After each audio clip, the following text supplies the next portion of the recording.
Call the Elk Grove City Council meeting to order at 6 p.m. Mr. Clerk, if you could read the replay intro, please.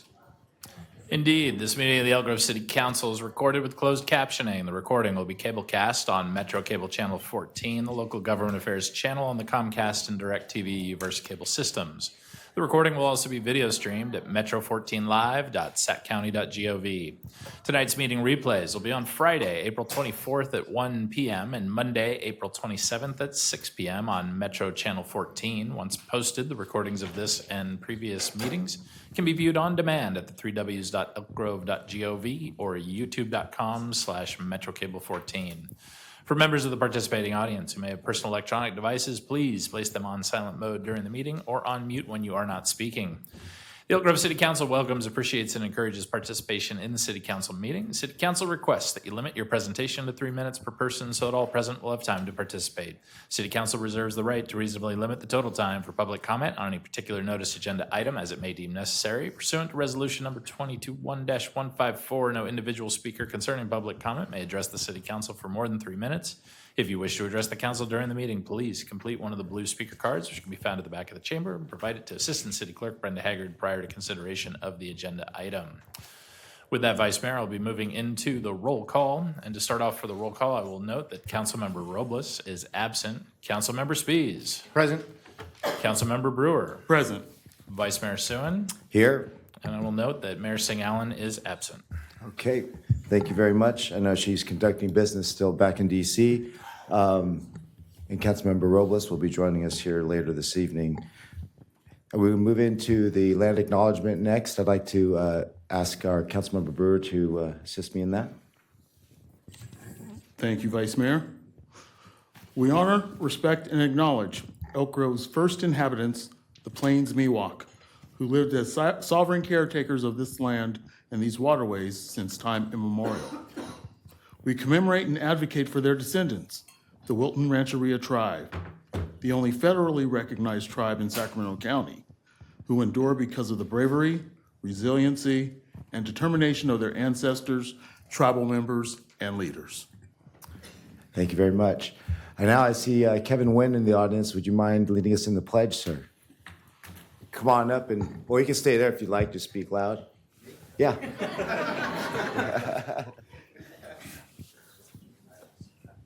Allegiance to the flag of the United States of America and to the republic for which it stands, one nation, under God, indivisible, with liberty and justice for all. Thank you. If y'all please join me in a moment of silence.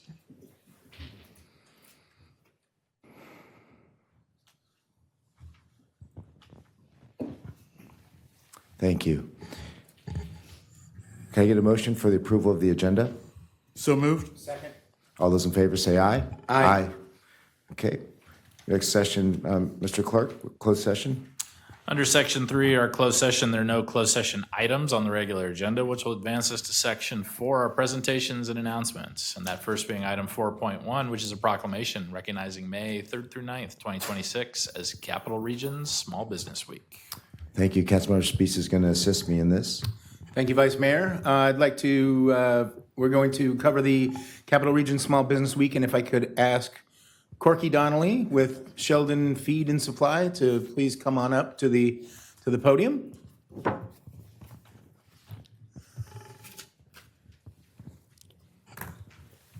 Thank you for being with us today.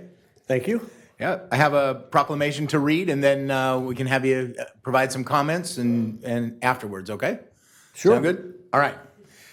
So this is in recognition of the Capital Region Small Business Week, May 3rd through 9th, 2026.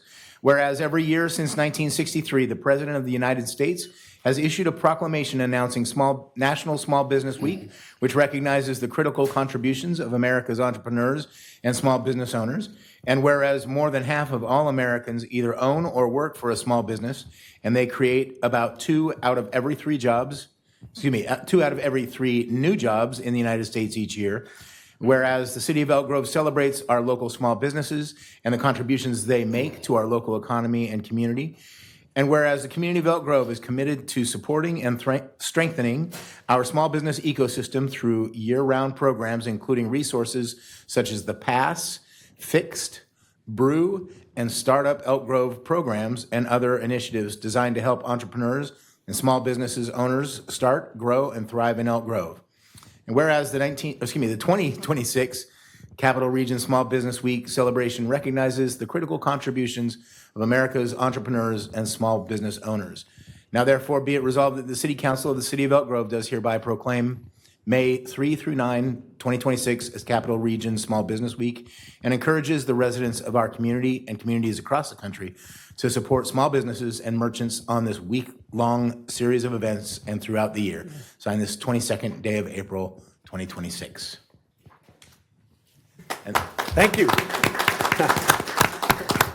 thank you very much. It's an honor.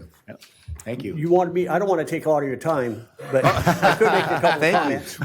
I appreciate the warning, good sir. I am involved in, well, first of all, you should know that Sheldon Feed and Supply has been in business for 60-something years.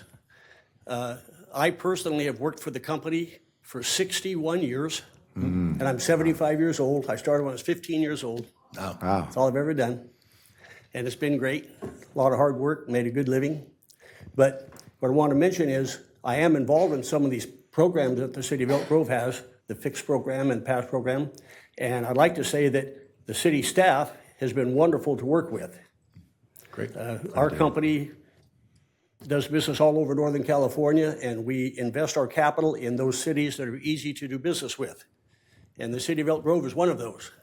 So we're enjoying that, and I'd like to say a special thanks to Melissa, who has the patience to put up with me and get me through those programs. But anyway, thank you very much. It's an honor. All right. Well, I got to tell you, so when I Stay there, stay there. stay up here. Stay up Don't here. go. Where are you going? Don't go. Come back. Don't go away yet. We're going to come down in a second. We're going to come down and take a picture We're in not just done a second. honoring you yet, sir. Sorry, I can't hear you. Oh, You Stay up right with there us a for second. just Stay right here? Yeah, stay here. Right with us there. for just a Yep. second. Yeah, it's with me. give you Okay, thank you. But and so you may not hear it, but what I was going to say is in 1976, my family moved here to Elk Grove, and we lived out of the corner of Sheldon and Bradshaw. And so one of the first places we went when we got goats was Sheldon Feed and Supply. So thank you very much. We appreciate you being part of our community. You're welcome. Thank you. All right.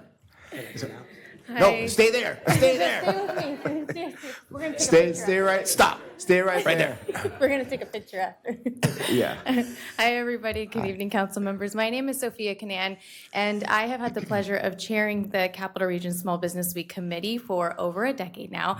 I am also the director for the Women's Business Center in Sacramento, and collaboratively with myself and a ton of other organizations, we together have brought Capital Region Small Business Week during the first week of National Small Business Week and to celebrate entrepreneurs. And so I just wanted to come here and to say thank you to you and to the City of Elk Grove for your support and all that you've done to make Small Business Week a success and to continue to support entrepreneurs. So thank you very much for your support in this proclamation.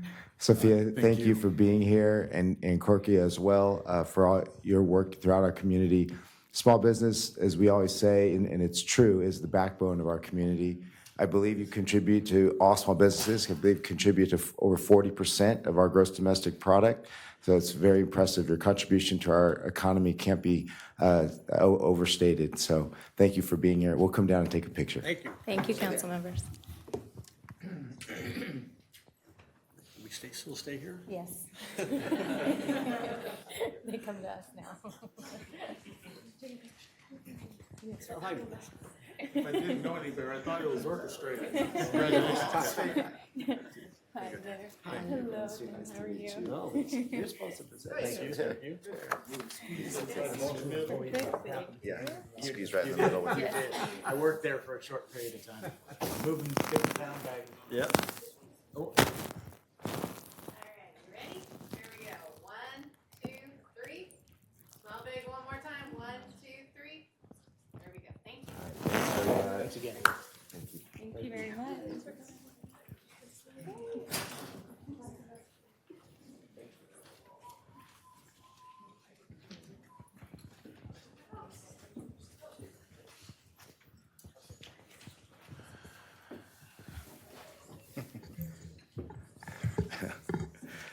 Okay, next, we have a proclamation recognizing April 2026 as Donate Life Month. I'd like to invite Christian Morales from the Sierra Donor Services and our friend Chris Mateo to come on down, please.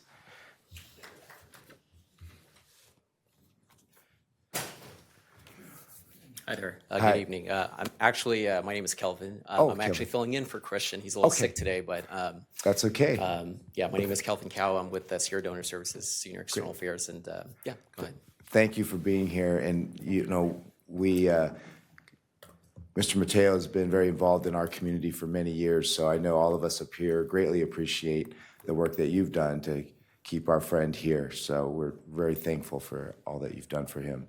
And it's our honor, again, proclaiming Donate Life Month, April 2026, whereas more than 100,000 Americans and 19,000 Californians are currently on the national transplant waiting list, and roughly 80% are people of color. And whereas another person is added to the waiting list every 8 minutes, and on average, 17 people die every day while waiting for a life-saving organ transplant. And whereas the most effective way to address this health crisis is to educate and to encourage citizens to commit to the following actions. Register your decision to be an organ, eye, and tissue donor to the National Donate Life Registry and at donatelifecalifornia.org or at your local California DMV. And whereas Sierra Donor Services serves at the center of a dynamic, interconnected system that involves donor families, local hospitals, and transplant centers across Northern California, including the greater Sacramento region, in the delicate and time-sensitive mission of saving lives through transplant. And whereas in 2025, Sierra Donor Services made 422 organ transplants possible thanks to the selfless generosity of 170 Northern Californian organ donor heroes. A total of 855 tissue donors, including musculoskeletal and heart valve donors, contributed to saving and improving lives. Sierra Eye Bank provided 1,239 corneas, restoring sight to many people. Now, therefore, be it resolved that the City Council of the City of Elk Grove hereby proclaims April 2026 as National Donate Life Month in the City of Elk Grove and encourages all residents to register their decision to be an eye, organ, and tissue donor in the National Donate Life Registry at donatelifecalifornia.org or at your local DMV. Thank you very much for your service to this community.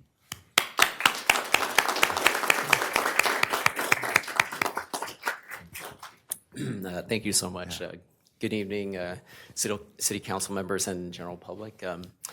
A little bit about Sierra Donor Services, in case you guys are wondering. We are your local nonprofit organ donation organization located right here in Sacramento. We currently serve about 5 million people across Northern California, Nevada, and New Mexico. And you guys must be wondering, what exactly is the need? So right now across the country, nearly 100,000 people are waiting for a life-saving transplant, and nearly 19% of those are right here in California. City of Elk Grove represents a really, really large footprint for us in Sacramento County, and without your help, we wouldn't be able to get our local donor registry to have an increase of about 3%, which is really, really big numbers. Unfortunately, another person is added onto that waiting list about, I would say, 7 to 8 minutes, and every day, unfortunately, we have to go to bed knowing about 6 to 18 people die each and every single day just because an organ wasn't available. My father was placed on the waiting list about 14 years ago. He was diagnosed with end-stage liver disease and was waiting for a liver transplant. And I remember going to all his doctor appointments, his visits, his ICU admissions, and it was just a very, very dark time for my family and I. And I just don't want another family to be a victim of that experience. So right now, what we're trying to really encourage local residents, especially with City of Elk Grove, is to have those meaningful conversations with friends, with family, with loved ones, and consider registering as donors. And I'd like to invite Chris Mateo to share a little bit of his impactful story about donation. So thank you. Vice Mayor, City Council members, good to see you guys. too. This is I want to say my 5th year coming up here for Donate Life Month. 5 years that I probably wouldn't have had if I didn't have an organ donation.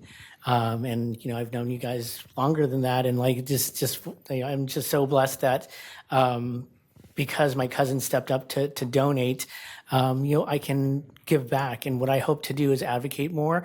I do see you guys every year because I want to encourage you all, the whole city, and everybody around us to consider donating in some way because someone can use it. Shortly after my own transplant, that it was probably a year and a half journey for me. Shortly after that, my one of my best friends got in a terrible accident, and his life saved 5 others. So he's no longer with us, but he lives on in 5 other people because of what he donated shortly after his accident. He didn't hesitate after he saw my transplant to make sure that he had that little pink box checked out on his driver's license. And now those 5 people, we hear from them all the time. 2 of them are kids. And to see that impact every day is just phenomenal.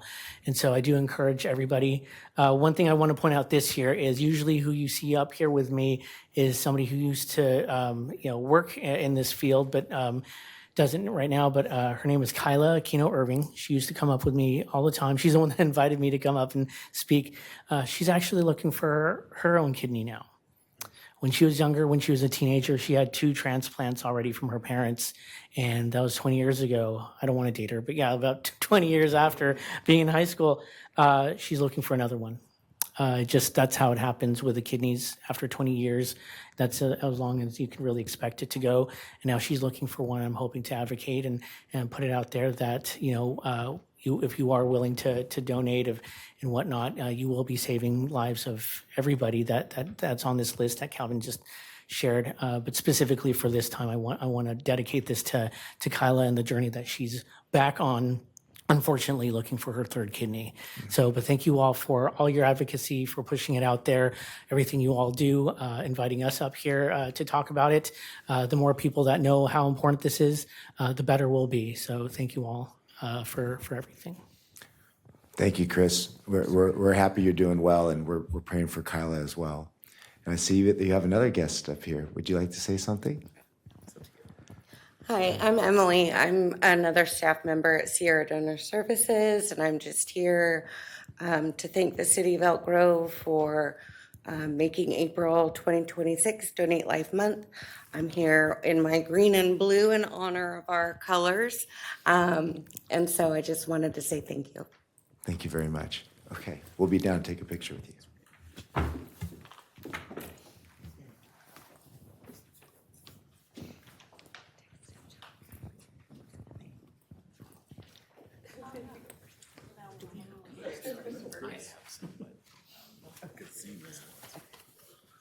Thank you for coming, Emily. Thank you for your life-saving work.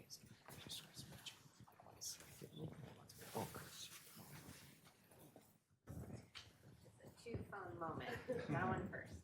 1, 2, 3.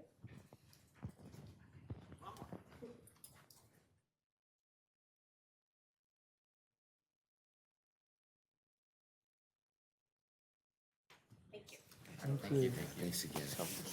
Appreciate your work.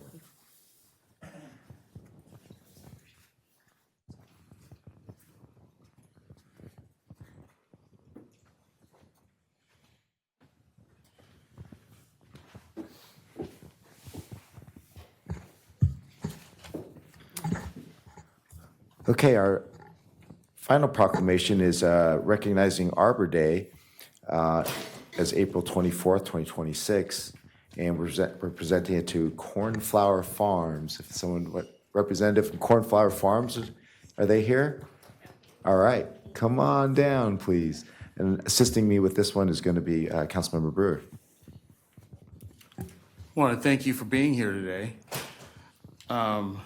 I don't know if any of you realize that last month was in California, Arbor Week was observed on March 7th through March 14th. So all the different states observe Arbor Day in their various ways and in various times during the spring and fall.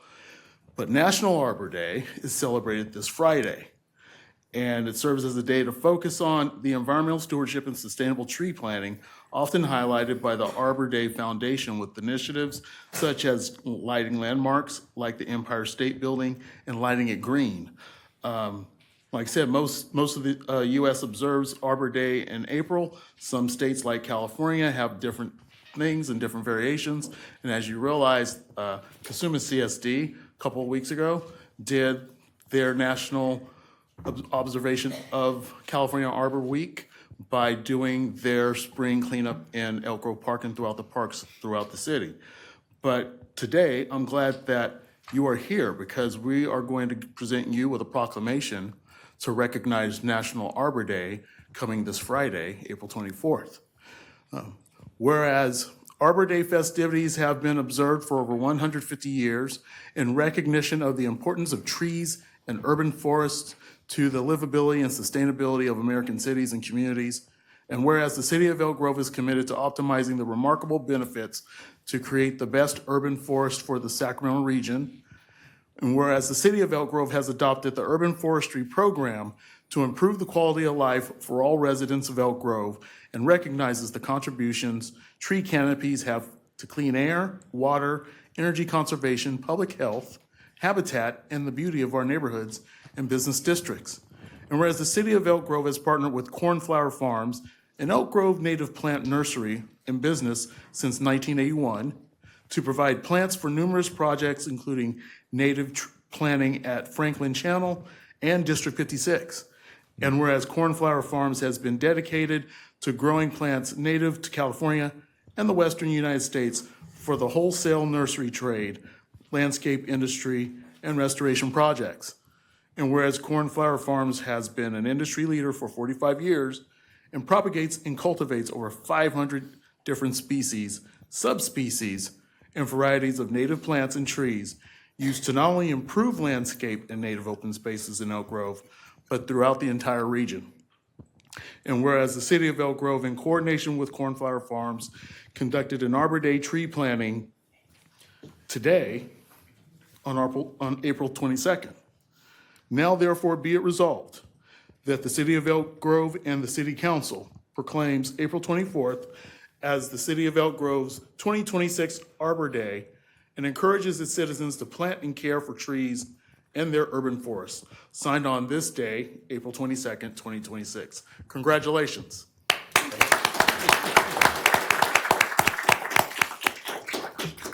And also thank you for being a partner with the city and for all these benefits that people either notice or don't really notice.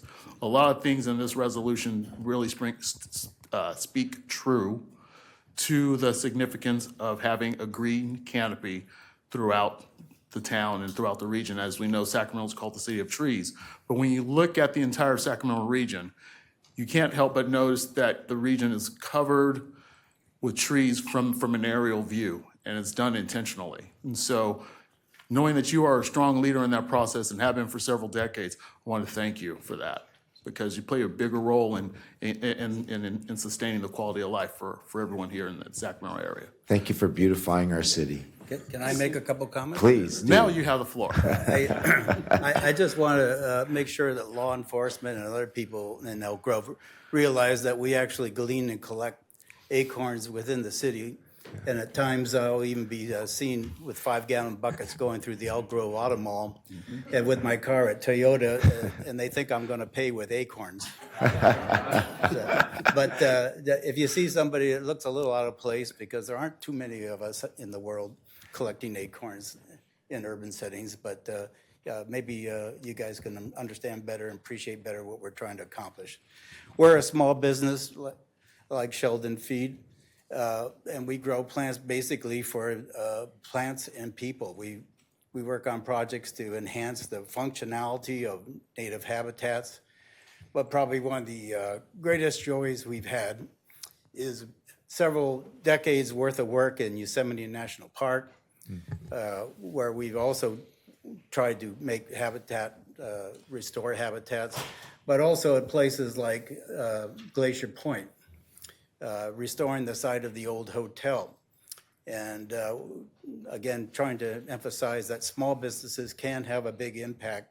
And the plants that we grew for Glacier Point 30 years ago has made the enjoyment of the trip up there to see the great view. And if you guys weren't in session today, you could be watching PBS's Nature. And the opening scene of the show is standing amongst our plants, looking out across the valley at Half Dome. And that view has been enjoyed by, roughly speaking, 1 million people every year for 30 years. And that's our return on investment. So thank you again, and we look forward to working with the city in the future as well. Likewise, thank you both. We'll be right down. Oh, okay, we're gonna do this, okay. Oh, please, no. Yeah, we Please, got- did you, let's say something, you please. wanna say- Yes, Oh, well, I guess I could. yeah. I've been in the nursery business, and Elk Grove used to have a very booming nursery business with a lot of Japanese nurseries since 1978. And it is nice that we can still be in a rural area, that we can still farm safely and kind of, nobody even knows we're there really. But we do appreciate keeping the rural area. We thank you for your work. Yeah. Okay. I thought he was gonna do this intro. I think he said this. Oh, okay. This is now yours. Okay, thank you. Congratulations. Thank you. Congratulations. Thank you very much for your service. There's only 3 of us, we fit. I know. I can even zoom in. Look at that. Okay, ready? 1, 2, 3. One more time. 1, 2, 3. Thank you. Thank you very Thank much. you. I cannot grow plants at all, so I so thank you.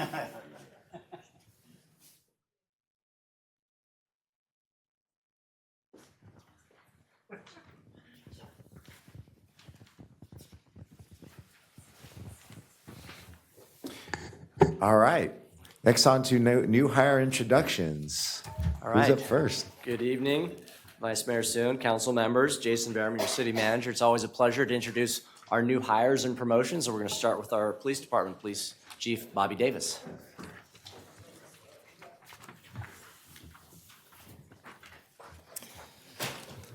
Vice Mayor and council members, I am Bobby Davis, the Chief of Police for the City of Elk Grove. I would like to introduce our new hires and promotions. First up is Damian Rodriguez. Come on up. All right. Damian started with our department in 2024 as a temporary records technician and was quickly hired as a full-time tech in our records division. He is a police records tech 1. All right. Welcome.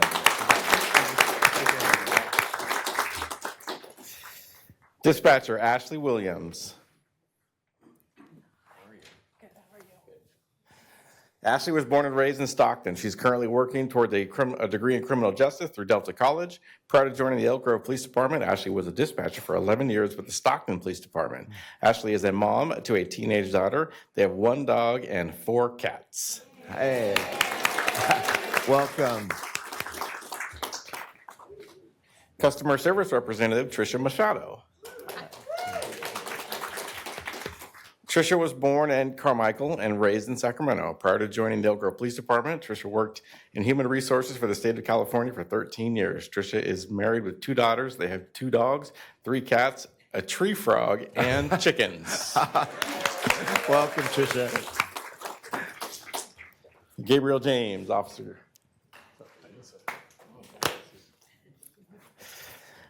Gabe was born and raised in Sacramento. He later moved to Elk Grove and graduated from Laguna Creek High School. Prior to joining the Elk Grove Police Department, Gabe spent 13 years working with the Sacramento Police Department, where he started his career as a CSO, then became a police officer and worked multiple assignments, including patrol, contract services, and traffic, and he was a motor officer for quite some time. All right. Gabriel James, welcome. Welcome. Go Cardinals. Police Records Tech, Caitlin Riley.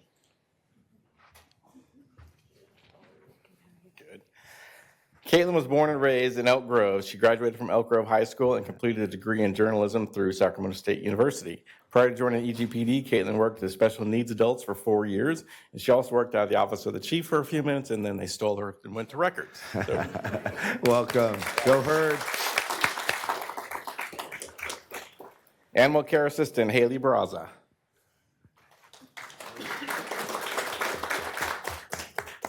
Haley was raised in Elk Grove, spent time of her high school and college years in Sacramento. She's now living back in Elk Grove. Prior to joining the Elk Grove Police Department, Haley spent 10 years working in veterinary medicine. Her work ranged from private practice clinics to corporate veterinary emergency rooms. And welcome. Welcome, Haley. Dispatcher Cheryl Teague.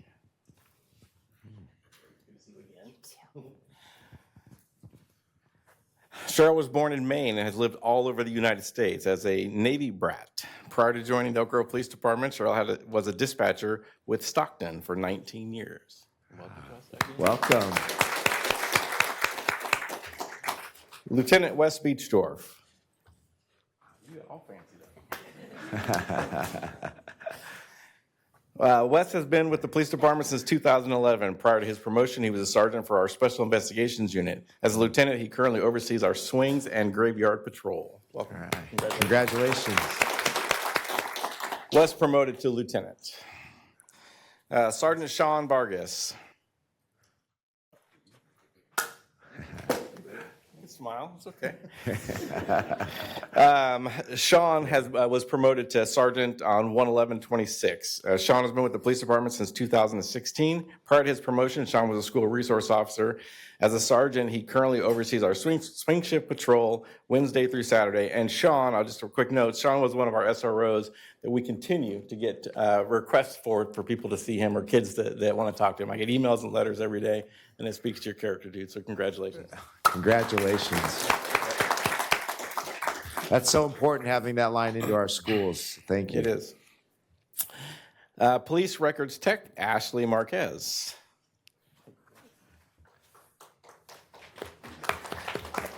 Ashley was born and raised in Elk Grove. She attended Monterey Trails High School and earned her Associate of Science degree at Sacramento City College. Ashley continued her education and earned her Bachelor of Science in Criminal Justice from California State University, Sacramento. She was promoted on 1/25/26. Congratulations. Congratulations, Ashley. Is Alina here? No? Oh, okay. Well, I have two to read that aren't here, so I'm still going to read those, and I'll grab you up real quick. Animal care technician Alina Redkin, promoted on 2/8/26. Alina started with the animal shelter in 2023 as an animal care assistant and quickly promoted into the role of animal care technician. Victim witness advocate Janae Carroll, promoted on 2/22/26. Janae has been with the department since 2019. She started in our records division, where she worked until her promotion to a victim witness advocate. And now the drum roll, please. Miss Andrina Carter, Senior Administrative Assistant Miss Andrina Carter, promoted on 3/8/26. Congratulations. Andrina was born in Milwaukee but raised in Oklahoma. She graduated from Langston University with a bachelor's degree in business administration. Prior to joining EGPD, Andrina was an HR employee for the city of Elk Grove, but we stole her, and we're very appreciative of everything. And all of these people are here because Andrina hired them all. That's all we have. Thank you. Thank you, Chief. Welcome. Congratulations.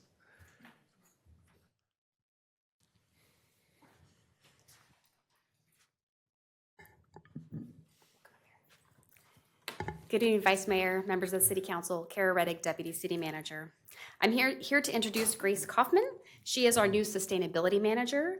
Grace is a well-known sustainability leader in the Sacramento region, and she came to us from Valley Vision, where she's focused on climate adaptation, environmental justice, and reducing air pollution.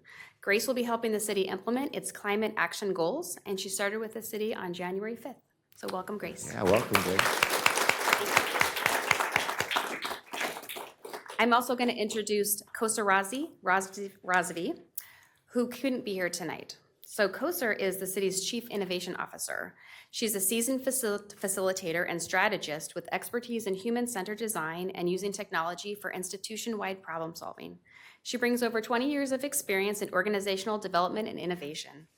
Kosa is leading the Civic Innovation and Sustainability team, and she also joined us on January 5th.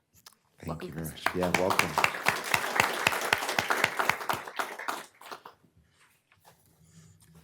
Good evening, Vice Mayor and Council members. Raj Prasad, Finance Director. I'm here to introduce Ian Scott, our new Purchasing Manager.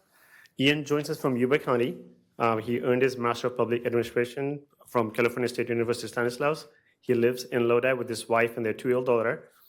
In spare time, he enjoys spending time outdoors with his family and stand-up paddleboarding. All right. Excited Welcome. to have him on board.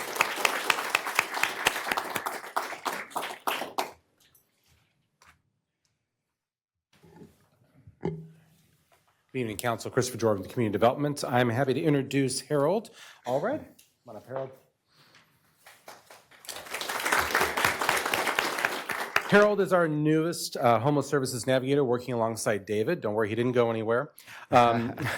Harold here comes to us from the Gathering Inn, where he was one of the staff over there for the last year or so, helping provide services to our shelter guests and helping provide them with resources. His long history of working with people struggling with substance abuse issues, so we're very happy to have him part of our team. In his free time, he enjoys spending time with his dogs, an enormous cane corso, and an old English bulldog. That is a lot to work with. And traveling to Washington, where he used to live. So welcome aboard, Harold. Yeah, welcome, Harold.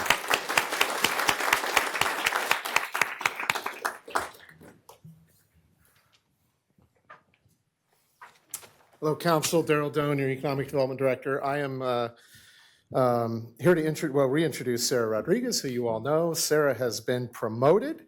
We hired Sarah in August of 2023, and I hired her to do primarily marketing and communications. And quickly, we loaded her up with a bunch of other stuff because she was just so good. And on top of that, she took on all the arts and creative economy stuff. So now her new job is our arts, culture, and creative economy program manager, and we are super lucky to have her. Yeah. Congratulations, Sarah.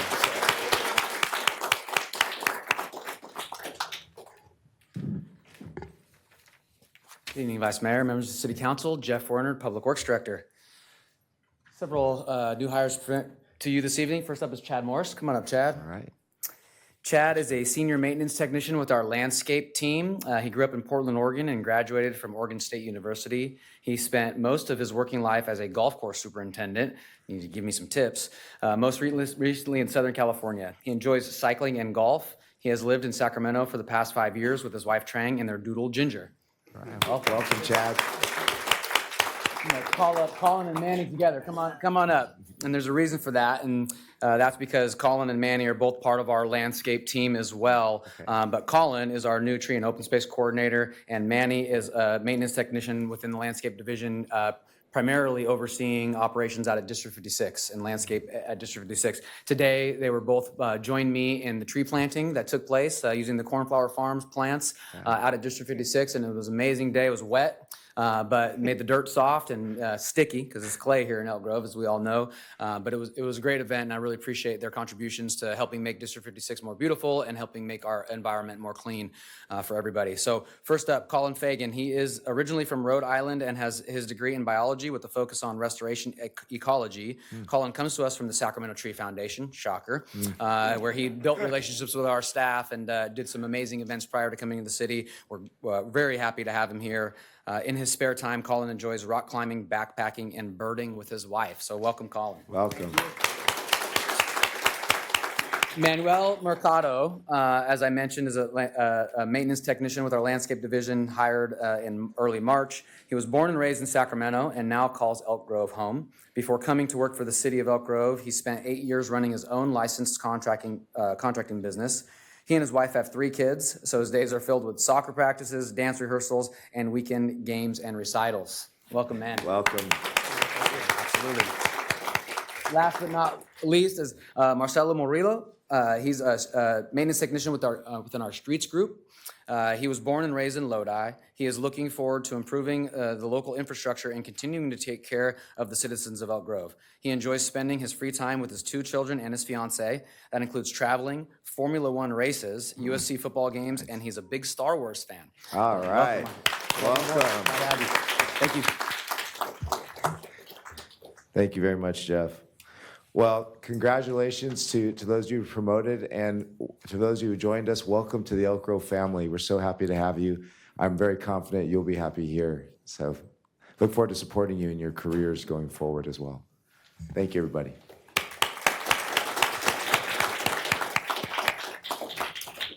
Mr. Clerk, next item. That'll take us to section 5, general public comment. All right, let's see if I have any speakers signed up here. You should have a display of I 6 see folks. it now, yep. Excellent. First up is James V. McCarthy, followed by, you want to hear what your name on deck is, Paula Schleichelman McCarthy afterwards. Okay, thank you. James McCarthy first. Good evening, council members. Good evening. Recent actions by the Consumnes Community Services District have turned my wife and many of the other people behind me into criminals. With the recent passage of Ordinance 15. Now we know that the CCSD and the City of Elk Grove are two different entities, but during part of the discussions with CCSD trying to resolve the issues that the various feeders and trappers have with Ordinance 15, it was mentioned that they have been collaborating with the City of Elk Grove. And so we are here to express our hopes and desires that the City of Elk Grove does not follow the poor example of the CCSD in passing something similar to Ordinance 15 and outlawing the feeding of cats, feral cats in the city, particularly along any of the areas, the trails, where these feeders have placed shelters to try and help protect the food that we give to the cats so that it doesn't turn into a larger mess. And it's just, we felt that it was ill-advised. We went to CCSD trying to get some guidance. They really didn't inform us that, we already have guidance that we passed at the prior meeting, and said just that they were working on this ordinance. And we were thinking, okay, well, we've got a little time. Well, time ran out very quickly because they had already passed the ordinance. They had adopted it. It's past our ability to try and have CCSD repeal it. But again, we don't want the City of Elk Grove to follow their poor example in passing a similar ordinance and outlawing feeding. They did not work with the various feeders in the community to try and come up with some kind of a resolution that would satisfy all the parties. It was just handed down, and it's been suspended, but they handed down these notices that they were going to remove any of these shelters that they found. And these are small shelters. Many of them are hidden off the trails. But one of the words that came up a lot was collaboration with the city in getting this ordinance passed. And I would just like to remind everybody that collaborators were convicted at Nuremberg. Thank you. Thank you. Next up, Paula Schleichelman McCarthy. I'm sorry, I gotta say it slow. I thought I put the phonetic, but Schleichelman. Oh, thank you, Schleichelman. Followed by Cindy Tabor. Thank you. Yeah. Hello, Vice Mayor Suen and City Council members. Well, here we are again about the Elk Grove community cats. We are very discouraged and disappointed in the CCSD and feel a little betrayed as we attended their public meeting on March 4th, voicing our concerns about the removal of one of our group's feeding stations and shelters. After the meeting, Mr. Dobson did not once state to us that there had already been action taken over the past few months to stop the feeders and caretakers, simply stating they were researching boundaries, yada, yada, yada. Then the signs were up along the trails. Okay, our bad. We now need to always watch CCSD very closely and see what their agenda is. All right, looking back, after many efforts and meeting discussions we have had with our mayor and city council members, we have had an amazing TNR program at our City of Elk Grove Animal Shelter. We thank you and we thank all the wonderful people at the shelter that help the animals and us with the volunteerism we do, from TNRing, fostering, and caretaking of the Elk Grove community cats around Elk Grove. I personally feed about 60 to 70 feral cats, 4 colonies. Thankfully, they are mostly on private business properties, except for one, which was given permission to me by Steve Sims, who was the previous CCSD director several years ago, that it was okay to place my shelter and feeding stations for the cats. I call it the Grove, and about 10 to 15 cats visit for food and shelter daily. The private businesses which I feed at, one with about 15 cats, Restaurant owner says he sees the cats on camera catching the mice, rats. These cats are well fed, so they are just doing their normal cat maintenance. Another business, which used to have about 40 cats, where about only 15 cats remain.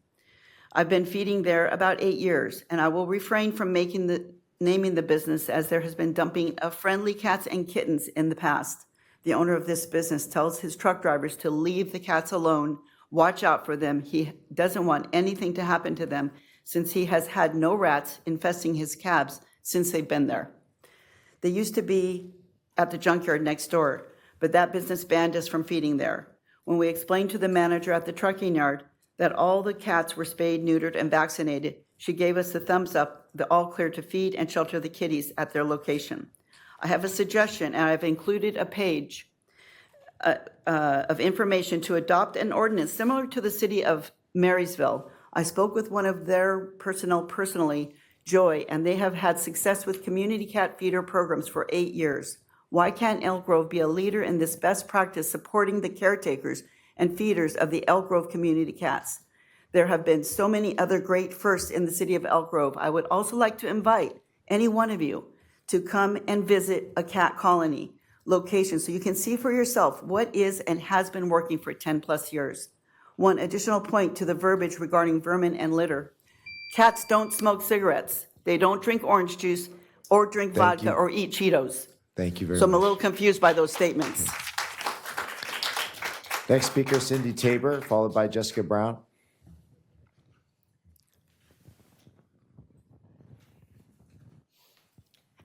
Hi, my name is Cindy Tabor. I am a retired state worker. I'm a resident of Elk Grove. I'm a Elk Grove Police Department ambassador.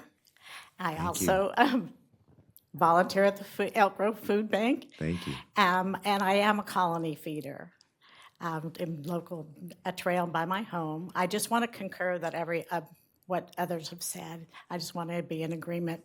We are here to help the city by noticing immediately when we see a cat that's not ear-tipped. That means that they have been spayed and neutered, and we work together with our trappers, and we take care, we trap them, we take them to the animal shelter here in Elk Grove, which we've had a good working relationship with.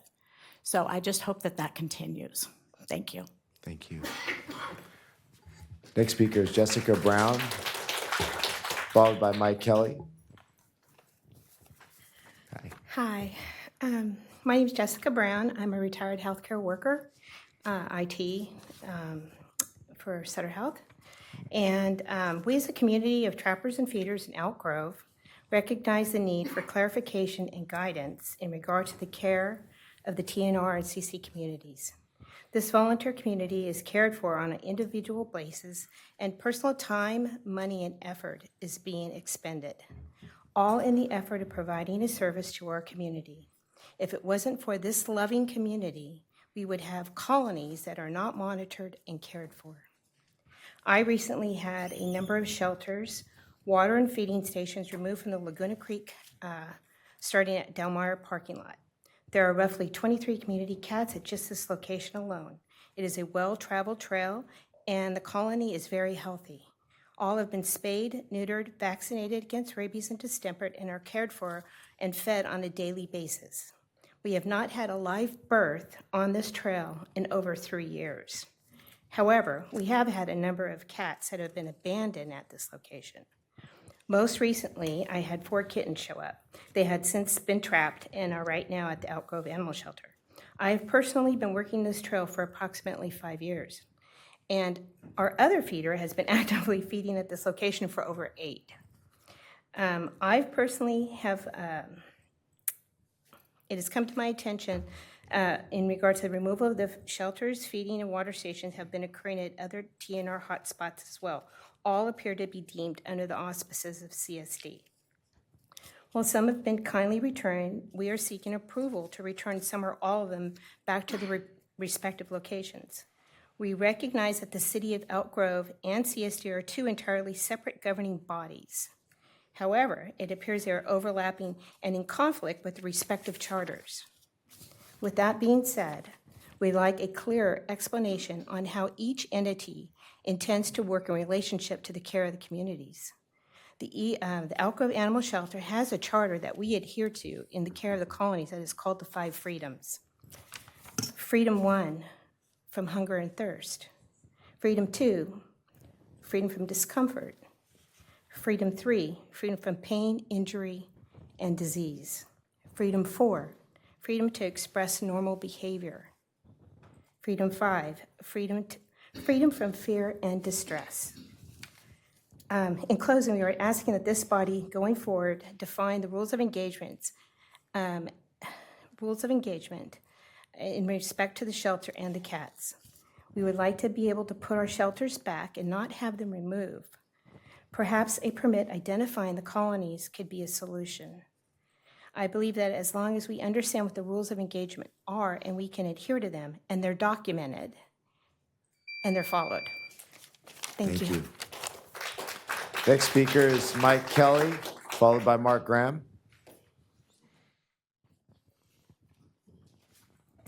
Good evening. Hello, everybody. Excuse me, Mr. Chairman, members, Mike Kelly with Kelly Ventures. Switching the topic just a little bit, I am a huge cat lover, by the way. Yes. Elvira and Everest, they're at home right now snuggling with my daughters, I'm sure. So I'm, some of you may know, we're developers here. We've developed a number of projects, affordable housing here in the city, dating back to probably 2013 with Avery Gardens there next to the Nugget. And I just want to stop by and just give you guys an update and let you know the status of them, kind of what we're up to, and just so you're current with the information that we have. Excuse me. So the market's good right now. There's occupancy is fantastic with our projects. The Bow Street Apartments right now are at 99% occupancy. The Gardens at Quail Run are at 98% occupancy, and Avery Gardens is also at about 99% occupancy. The one bedroom units have a 3-year waiting list. The 2 beds have a 1.5-year waiting list, and the 3 beds have a 5 to 6 year waiting list. Just to give you guys a sense of what the demand here is in the city. I think some of you have visited our most recent project, the Lila on Bruceville and Laguna. Some challenges that we've had there is leasing, from the onset, because I think we competed with the MOSA project, and there's a lottery, and so a lot of units came online at the exact same time. But we're now at 99% occupancy. We're about to convert.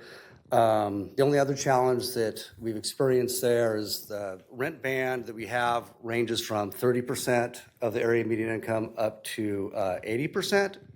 And 80% is bumping up against market rate. Not just here, by the way. I mean, in the Bay Area, like Burlingame, we can't even get 80% rents. So we've had to drop those down to 70. Usually the studios are the most challenging. So I just want to give you guys, some insight of what's taking place there. But the good news is, and this is really why I'm here today, to share with you that that project is not only on time and under budget, but we plan to return $1.6 million to you guys. So, yeah. Yeah, that's good. Yeah. So that's it. I just wanted to stop by and share the good news. It's an accomplishment that we're very proud of, and appreciate your trust in us. Yeah. Thank you very much, Mr. Kelly. We appreciate your partnership as well. Thank you. Thank you. Okay, next speaker is Mark Graham, and my last speaker is Suzanne Pesci.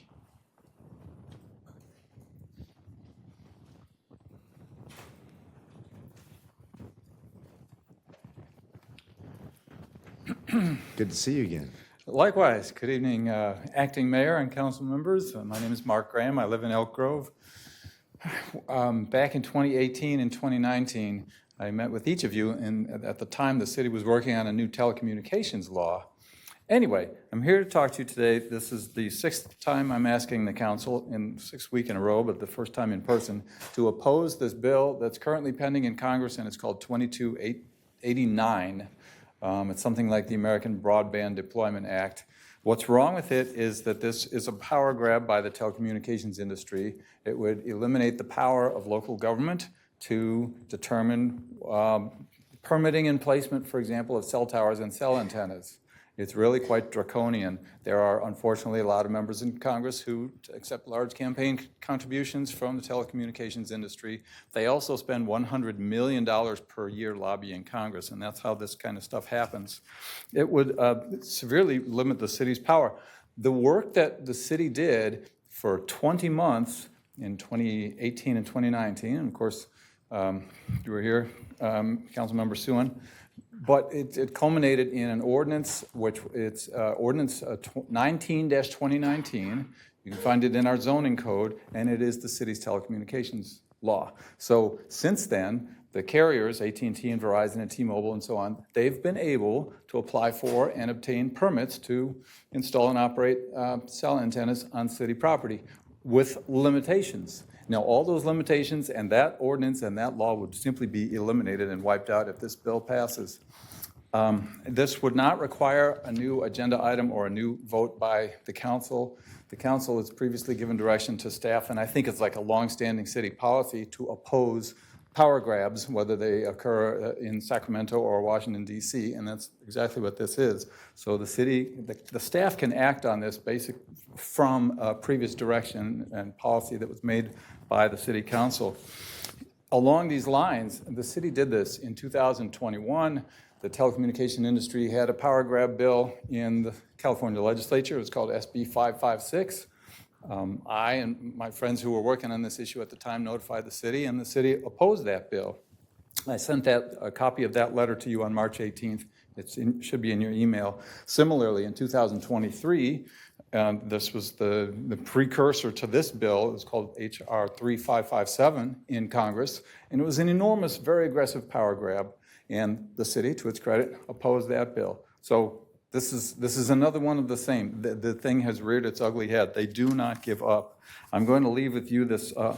So oppose it right to not only Senator Schiff, Senator Padilla, Congresswoman Matsui, but also the Democrat and Republican party leaders in the House and the Senate in Washington, D.C., and state the city's preference and oppose this bill. I'm going to and also ask them to introduce the model bill from the National Call for Safe Thank Technology. you very much, Mr. I'm going to Graham. leave this with the city clerk. Sounds good. Thank you. Thank you.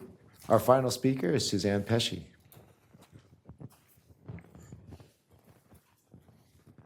Good evening, council members. For the record, my name is Suzanne Pesci, and I'm a rural resident in Elk Grove, and I've shopped at Corky's for over 50 years. Spent a lot of money there on my credit card. I also trap and spay and neuter feral cats because people don't take care of their pets. I feed these poor creatures and take them into my home, so I really support the last speakers. But I am here tonight to talk to you a little bit about the Drought Resiliency Task Force. I think I spoke with you a few years ago. I was appointed as a member in 2022, and this is in implementing SB 552, drought resiliency and recovery for domestic wells and small water systems. But I wanted to report out to you on the workings of that committee because you are the elected leaders of a very large domestic well community, and I think you play a role and a responsibility in their resiliency. So in years 1 through 3, it's gone by quickly, I worked with DWR to develop a water monitoring program for domestic wells, which has become a pilot. It's being used in several jurisdictions and subbasins in California, including one in our own South American subbasin. So currently, DWR, we started in the fall of 2025. We've signed up well owners, and currently DWR is monitoring 3 selected wells, mine being one of them, where they come out monthly and they measure water levels. They're also loaning out equipment to any interested community member to monitor their own water levels in their own wells. We're hoping to expand that program, through the years to involve and engage more and more of the community. Moving forward now in year 4, we're looking at recommendations that involve drought identification and metrics, and also roles and responsibilities. We're going to be producing a white paper at the end of the year, which will be available to the public and to public agencies. But, you know, in thinking about our large rural community, I really feel that the city plays a really big role in protecting the resiliency, not only of the community, but of the city, citywide. And I would really like to be able to work with city staff and city council in bringing this program, getting the community more involved in the discussion of drought resiliency and recovery. The program will be implemented by Sacramento County, so we're working with them. But I really feel that we need to have that conversation, that broader conversation with all of us. I think you can see the benefits of that. I think that it would really help with the resiliency, not only in the actual rural community, but it would really ensure the economic resiliency as the city moves forward and develops. Yeah, thank you very much, Ms. Pesci. On that note, if you mind reaching out to, or can we get one of the staff reach out to Ms. Pesci? We'd like to share with you what we're doing at the city level as well, and we can have a conversation, and I'd like to hear more about your work on the task force. Absolutely. Good. Thank you very much. And then thank you, Karen. I wanted to go back to a couple of items that were spoken about earlier. First of all, I want to thank the entire, I'm going to call them the cat care community out there. Yes. Your tireless efforts, especially, from our retirees that are finding this new passion in their life. I'm happy for you, and we thank you. It's a lot of work you're doing. So to that end, I want to ask Jason if we can get with CSD and see how we can better coordinate what's happening out there, and whether it's appropriate to bring forward an ordinance or along these lines, or it could be accomplished without it. But I think give us a chance to investigate as well. We can't take action, obviously, on anything tonight, as you all know, but I think we can look into it from a staff level. And then secondly, if we can get our legislative team to just investigate Mr. Graham's, the bill that he brought up, and make sure local government is not harmed by what the intent is. Thank you. So with that, I'll close public comment and move to our Mr. Clerk for the next item. Take us to Section 6, General Administration Information. All right. Good evening again. My pleasure to report on a few items. Sorry, real Vice quick to Mayor. interrupt. I just want to note, Councilmember Robles is here. Thank you. All right. Let's see, the city will launch the 2026 National Community Survey beginning next week. This is a national assessment. It's conducted every 2 years by the city. We measure resident perceptions of public safety, infrastructure, overall quality of life. We've been doing this since 2009. The results have assisted the city and staff in setting goals and budget priorities. Randomly selected Elk Grove households will receive invitations in the mail to participate. All of the residents will have the opportunity to complete an online survey beginning May 8th from the city's website. The survey period will run from April 27th to June 1st. More information and copies of the previous survey results are on the city's website. City is launching Music on Main series. Latin, R&B, and country sounds will fill the historic district with the launch of a new Music on Main concert series on Fridays at Old Town Plaza on May 1st, 8th, and 15th.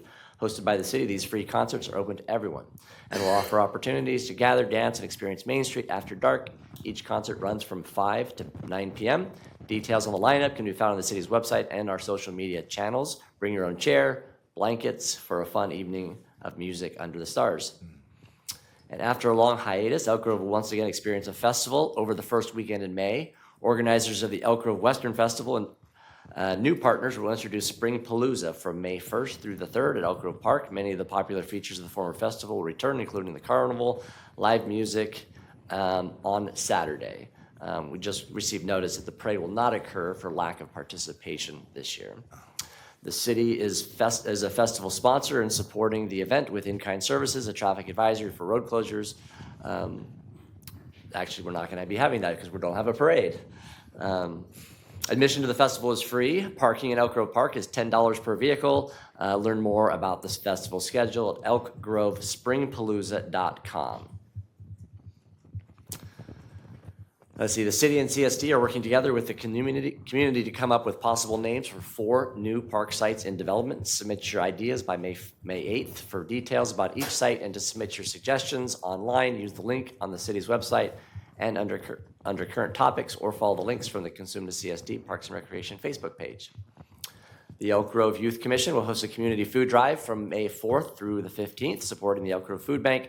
Donations of non-perishable food items will be accepted at the following locations: City Hall, right across the street, 8401 Laguna Palms Way, Elk Grove Police Department right here, Elk Grove Animal Shelter, 9150 Union Park, and District 56. Fighting Hunger is a year-round challenge, and we are grateful to the Youth Commission for their work to support residents in need with this project.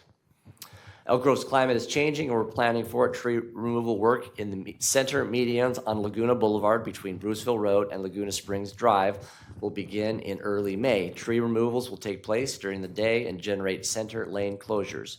Motorists may experience some delays, but access will remain open during this work. The trees will be replaced with drought-tolerant, climate-appropriate landscaping in the summer, following the completion of a nighttime paving project in the same area.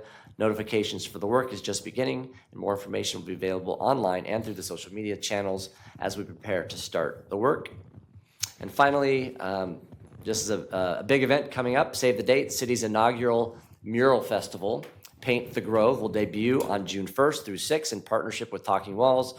Throughout the week, historic Main Street will be transformed as artists create large-scale murals in real time, turning the area into an outdoor gallery. On June 6th, the city will host a guided mural tour leaving from Old Town Plaza at 9 a.m. Local artists will also go head-to-head in a live art battle on June 6th from 4 to 8 p.m. at Old Town Plaza. DJ, food trucks, local artists, and art organizations will be there. A panel of judges will select a winner, and the community will have the opportunity to vote for the crowd favorite. Follow along on Instagram at Paint the Grove for updates and behind-the-scene content. Information is also available on the city's website, and that concludes my report. Happy to answer any questions the council might have. Okay, thank you. Any questions for Mr. Bierman? Looking to my right, looking to my left. Seeing none. I will say it's great to see all the good work the Youth Commission continues to do out there in the community, and to see our community come to life through all the music and the art. It's really exciting. So thank you very much for that report. Mr. Clerk, next item. Take us to section 7, consent calendar items. All right, we have a consent calendar in front of us. I'm going to look to the left here. I know Councilman Brewer has something. So yes, members, if you'll indulge me, item 7.11, if you can take that item up first, I must recuse myself from that based on my conflict of interest with a particular company, Core Impact. All right, thank you. Before we do that, we're going to go ahead and open up for public comment. And I'm going to see if we've got any. Do we have any? We have Miss Lynn Wheat. Come on up. There it is. Thank you.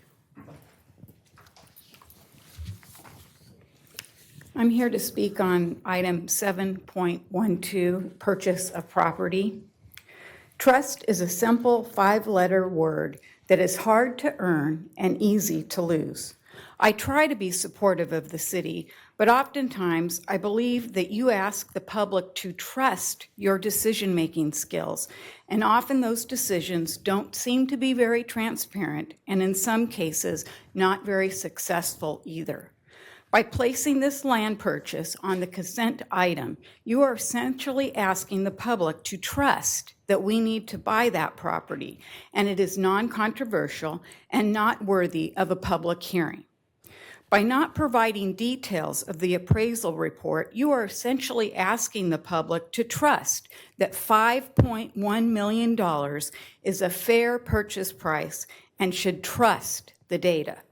Then by saying that the property could be used for recreational and entertainment opportunities or other suitable uses, which could include industrial or commercial development, you are essentially saying, trust us, we will find a good use for the property eventually. Or more cynically, we don't want to show our cards to you yet.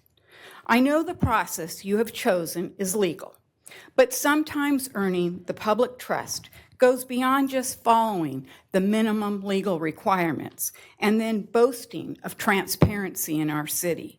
Trust in the public sector is not a static resource. It is a renewable asset that must be earned with every agenda, every vote, and every dollar spent.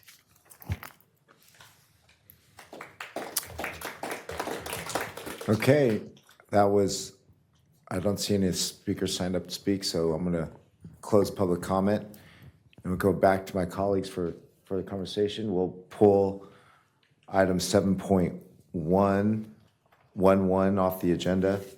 And actually, I'd like to pull 7.1.2 just for a hearing, for public hearing on that, if you don't mind. And then, you want to step out of the room, Ron? Yeah.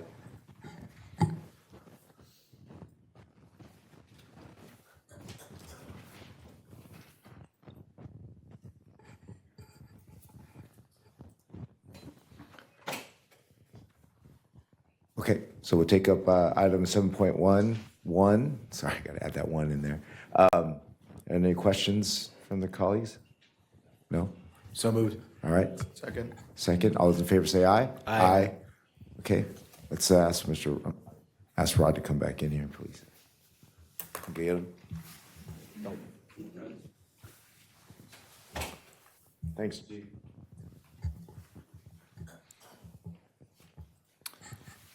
Vice Mayor, while we're making this transition, I noticed that our monitors went down in the back. I know, I was looking at my screen too. Yeah, I'm going to tap a button, and Okay. it says it's going to power everything down. So if all the lights turn off, don't worry, I'll turn it back on. But just to give it a try, the old turn it off, turn it back on again, and see if we can reboot stuff. Are we still streaming? Right now, we are currently streaming. So, and I see we have, I think it's just kind of a monitor connection, but we're going to see what happens. So everybody, hold tight. If you're afraid of the dark, close your eyes. That's very IT of you, sir.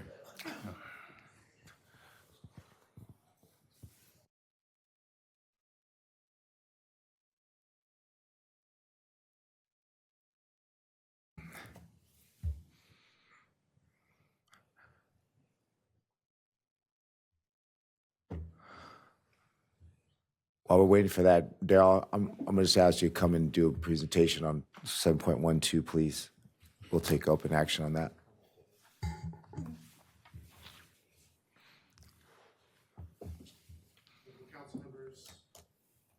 I think we have to wait till, do we have to wait till the rest of the video comes up? Thank you. The sound's fine. We're just trying to get the visuals, and it looks like we're coming back up online. So, Okay. but please proceed. We are recording. Everything's good. Green lights all around. They are now. They don't sound to me. You're Oh, good. there they are. There Okay. you are. They weren't on a second ago. Okay. Good evening, council members. I'm Daryl Doan, your Economic Development Director. So this item is acquisition of approximately 64 acres of land. This land is located inside the Grant Line Business Park. It is land that is currently in the county, but is slated for annexation into the city. Annexation has not been approved, and if we were to acquire the property, we would pursue annexation. This is directly adjacent to a 40-acre piece that the city owns, so we definitely have a vested interest in acquiring this property. We own a 40-acre piece that remains from the sale of land and development of the Kubota property. This would be acquired from Tom Mann, and it's part of Mann Ranch, and he is a very willing seller, and we are willing purchasers. I mean, the overall purpose of this acquisition is to expand the city's landholding for future opportunities. And the fact that it's adjacent to 40 acres that we already own makes a whole lot of sense for the city to own this. Tom offered the land to us. We were able to negotiate a very fair price that is well within the range of appraisal that we prepared. What else can I tell you? I wasn't prepared to make a presentation, No, I so understand. I'm doing my best. You- Would you like more information, or, I mean, that's the gist of it. I'm fine. I'm going to ask my colleagues. Are there any questions? Thank you for the presentation, and thank you for your hard work and working with Tom on this. Yeah, you bet. Okay, thank you. Bring it back to my colleagues. We took public comment on the bulk of these items earlier. Any comments if they're not, I'll entertain a motion. So moved. Second. Okay, all those in favor say aye. Aye. All right, and then the bulk of the items, 7.1 through 7.10, and then 7.13 through 7.19. Look for a motion on those. So moved. Second. Okay, all those in favor say aye. Aye. Opposed, abstain? Okay, motion carries. Mr. Clerk, next item. That'll take us on to Section 8, our public hearings. And the first is item 8.1, which is a public hearing to receive information from staff regarding the City of Elk Grove's vacancies and recruitment retention efforts for the period of May 2025 through March 2026 in compliance with Assembly Bill 2561 and Government Code Section 3502.3. We lost our screens again. They might just be bouncing around, so. It's like I need Pong. it for this one. There we go. All right. Good evening. Good evening, Vice Mayor and council members. I'm Mariam Hussein. I'm your Interim Human Resources Director. And today I'll be presenting on the status of city vacancies and the city's recruitment and retention efforts in accordance with Assembly Bill number 2561. So on September 22, 2024, California Governor Gavin Newsom adopted or signed Assembly Bill number 2561 into law, amending the Myers-Milius-Brown Act and enacting Government Code Section 3502.3. And this law basically requires the city to present specific information at a public hearing to their governing body pertaining to certain sections and items. And these are the status of the city's vacancies, information on the city's recruitment and retention efforts. And it also asks the agency to identify any obstacles within its policies, procedures, or recruitment activities that may create challenges in the recruitment or hiring process. This information does have to be presented on an annual basis, and it has to be done prior to the adoption of the operating budget, so that's why we're doing it today. And there are also additional reporting requirements that are triggered should the vacancies within any particular bargaining unit meet or exceed that 20% threshold. But last year, since this bill was adopted, or this year, we're nowhere close to that threshold, so those additional reporting requirements are not triggered. The law also allows recognized employee organizations to have the right to present information, concerns, and recommendations at the public hearing. As you're aware, there's two bargaining units within the City of Elk Grove Police Officer Association and Elk Grove Police Managers Association, and both were informed of their right to do so, and both have opted out at this time, saying that there were no concerns on their end. Now, this table in front of you kind of walks you through the vacancy rate by month by bargaining unit from the period May 2025 through March 2026. And you'll see that the average vacancy rate for EGPOA over this time was 7%. For Elk Grove Police Managers Association, it was 1%. And for all other unrepresented classifications, it was 11%. And the overall average vacancy rate there this period was approximately 6%. So nowhere close to that 20% threshold again. One of the things that I do want to point out is that during fiscal year 25-26, the city increased its total full-time equivalent count by approximately 3.1% from 489 to 504. Now, while during this period from May 2025 through March 2026, HR staff hired about 69 full-time employees. We also had about 40 separations, 9 of which can be attributed to planned retirement. So while we're actively working to fill the new positions that are approved by council, we're also trying to make steady progress in filling those vacancies that are created by planned or unplanned separations. Talking about recruitment and retention efforts, I think as a city, we do recognize that recruitment is about identifying, attracting, and hiring the right individuals. And then retention is about making sure that these employees stay engaged and committed to the organization long term. And both are critical to the success of any organization. We recognize that, and that is why cities committed to a competitive compensation model. We pay at the market 80th percentile, and in pursuance of that goal, we conduct a total compensation study every 2 years and adjust our salaries accordingly. We have a very competitive benefits package, which includes CalPERS retirement, dental, vision, and medical plans, employee assistance program, tuition reimbursement program, and a robust training and development program, and many more items. And then we've also also been successful in creating a standardized and efficient skills-based recruitment process so our specialists can handle multiple recruitments simultaneously. We have a recruitment incentive program that we are able to deploy for hard-to-fill positions. We do extensive advertising to make sure that we're reaching a broad range of qualified candidates. We have several employee engagement programs. We regularly solicit feedback from our employees and make feasible improvements as we can. And then we have an absolutely incredible employee recognition program that's spearheaded by our Employee Recognition Committee. Talking about the hiring process challenges, I think one of the primary recruitment challenges that always faces a lot of public and local agencies is with filling difficult to fill positions. And those are typically licensed professional engineers and lateral police officers and dispatchers. However, we try to address this by securing assistance from headhunter firms where we feel necessary so we can make direct outreach to those prospective candidates. We've utilized several innovative recruitment strategies such as sending postcards out to folks and advertising in several industry-specific job boards. We've utilized the recruitment incentive program, which was approved by the council, I think, about 2 years ago now. And at times, we'll restructure, we'll reclassify the position to facilitate entry at a lower level so we can grow our own talent. And that actually concludes my presentation. I'd be happy to answer any questions from the council. Okay, thank you, Miriam. Thank you. Before we go there, I just want to take the opportunity to open public comment opportunity. And do we have anybody sign up to speak? My screen is stuck on the last one. Oh, that's why. Okay, I got it. Thank you. Yeah, I got it. Yeah. All right. Seeing none, I'll close public comment opportunity and declare the public hearing closed. This is receive information and provide direction as needed. Any comments from my colleagues? Go ahead, Councilmember Pruitt. Just want to thank you for providing us with this update and report, Ms. Hussein. This is good information when you see that the vacancies are so low, but it shows that people do like being here at Elk Grove Police, and that people enjoy serving the public in that respect. And to see the vacancy rates at the numbers where they are, it really speaks to the power of how we operate as a department and how the city of Elk Grove operates. And a lot of that leadership is very strong. So thank you so much. Yeah. Any comments? Am I right? None?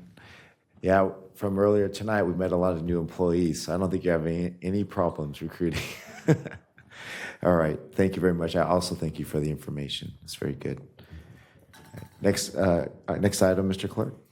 Take us to item 8.2, a public hearing to consider a resolution approving a determination of public convenience or necessity for the sale of beer, wine, and distilled spirits, an ABC Type 21 license for the SF Supermarket Project located at 8539 Elk Grove Boulevard.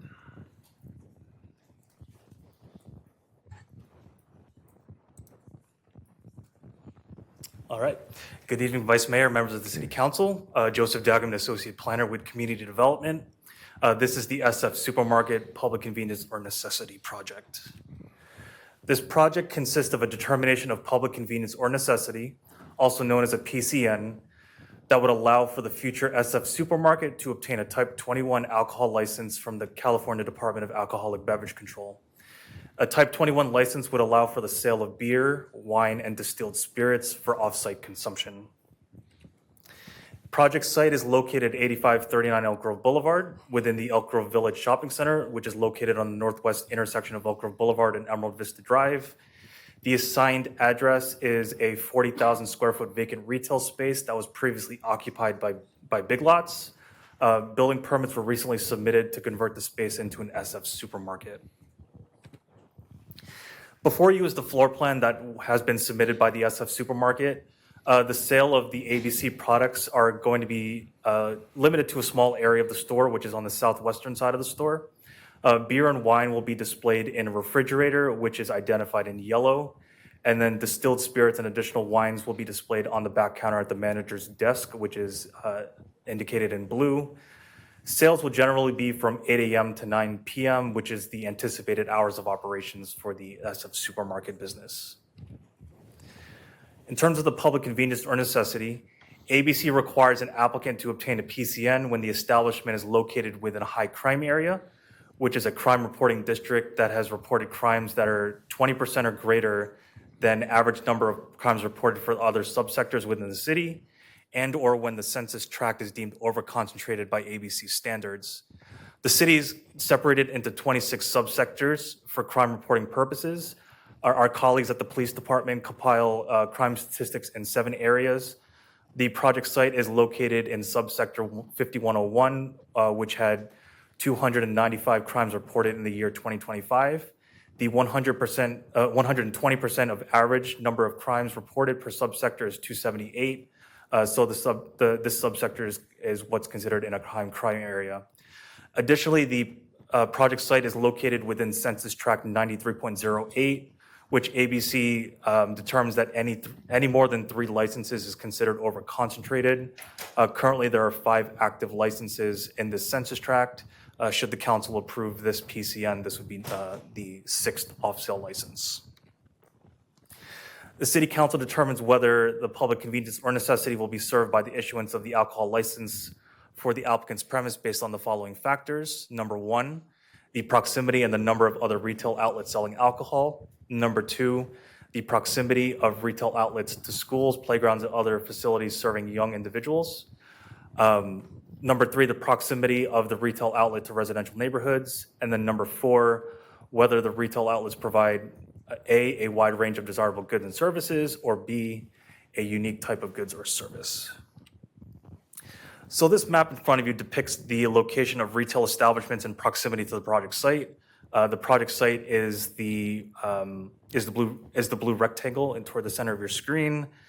The yellow depicts the off-sale licenses currently in proximity to the project site. The locations in red represent the closest residential properties, schools, and parks to the subject property. There are 4 gas station convenience stores within 700 feet of the project site with an off-sale license. The closest grocery store with the off-sale license is the Walmart Neighborhood Market, which is approximately a quarter of a mile away to the west. The nearest park is Baker Park, which is approximately 3,000 feet to the east. The nearest school is Fikert Elementary School, which is approximately 2,400 feet to the north, and the Joseph Kerr Middle School, approximately 3,500 feet to the east. And the nearest residential neighborhoods include the Emerald Vista apartment homes, which is across Emerald Vista Drive from the Elk Grove Village Shopping Center, and the Emerald Park single-family subdivision to the north on the north side of East Stockton Boulevard. As part of the request for the PCN, the applicant must explain how the license will serve the public's convenience and necessity. The SF Supermarket is anticipated to operate daily between the hours of 8 a.m. to 9 p.m. Alcohol sales will be limited to these business hours. SF Supermarket, as a business, will offer typical international grocery items, fresh meat, vegetables, household items, beverages, snacks, and other items commonly expected by customers. The proposed use of the property will allow customers to purchase essential grocery items while reducing the number of trips they might make otherwise. The sale of alcoholic beverages is not expected to be a large part of the store's sales, but is an expected amenity as part of a full-service supermarket. The police department has determined that there is no public safety reason to oppose the finding of the PCN. The applicant has committed to implement ongoing staff trainings related to age-restricted product sales. Digital surveillance will maintain recorded footage for at least 30 days. The project is exempt from CEQA pursuant to State CEQA Guidelines Section 15061B3. This is the common sense exemption for CEQA. Granting this PCN will expand the products available for sale at the future grocery store, but will not bring about any physical change to the environment. With that, staff is recommending approval of the PCN this evening. This concludes my presentation. Staff as well as the applicant are here to answer any questions that the council may have. Thank you very much. Thank you. Excellent. All right. At this time, I'll declare the public hearing open. I'd like to invite the applicant up to speak if he or she is here. Yes, come on up.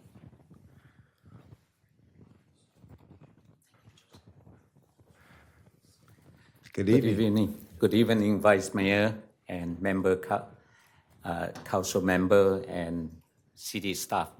My name is Hui Triu. I'm the general manager for SF Supermarket.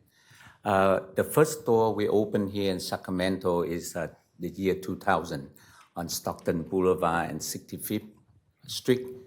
And since then, our company been growing around Northern California here, and a lot of customers are happy to have our store. We're also exciting to be a part of Elk Grove and this community. So we are here to serve the community with all the things that they need and saving time and give them the best service we could. Thank you very much. You're welcome. Is there anything else you'd like to add? Yes. Granting our PCN public necessity will help our store serving the customer more to what they need daily and give them more choice for the shopping every day. Thank you. Very good. Thank you. Okay, now I'd like to invite the public an opportunity to speak. Is there any members of the public? Mr. Shu, you can step back forward. Thank you. We can invite you back up here later on. Any comments? Okay. Seeing none, I'll close public opportunities. And as I mentioned, you are invited, but you don't need to say anything. I'll declare the public hearing closed and look to my council colleagues for any questions or deliberation. If not, I'll entertain a motion. So moved. All right. Second. Motion by Director Councilmember Byrd, seconded by Councilmember Robles. All of those in favor say aye. Aye. Opposed? Motion carries. Thank you.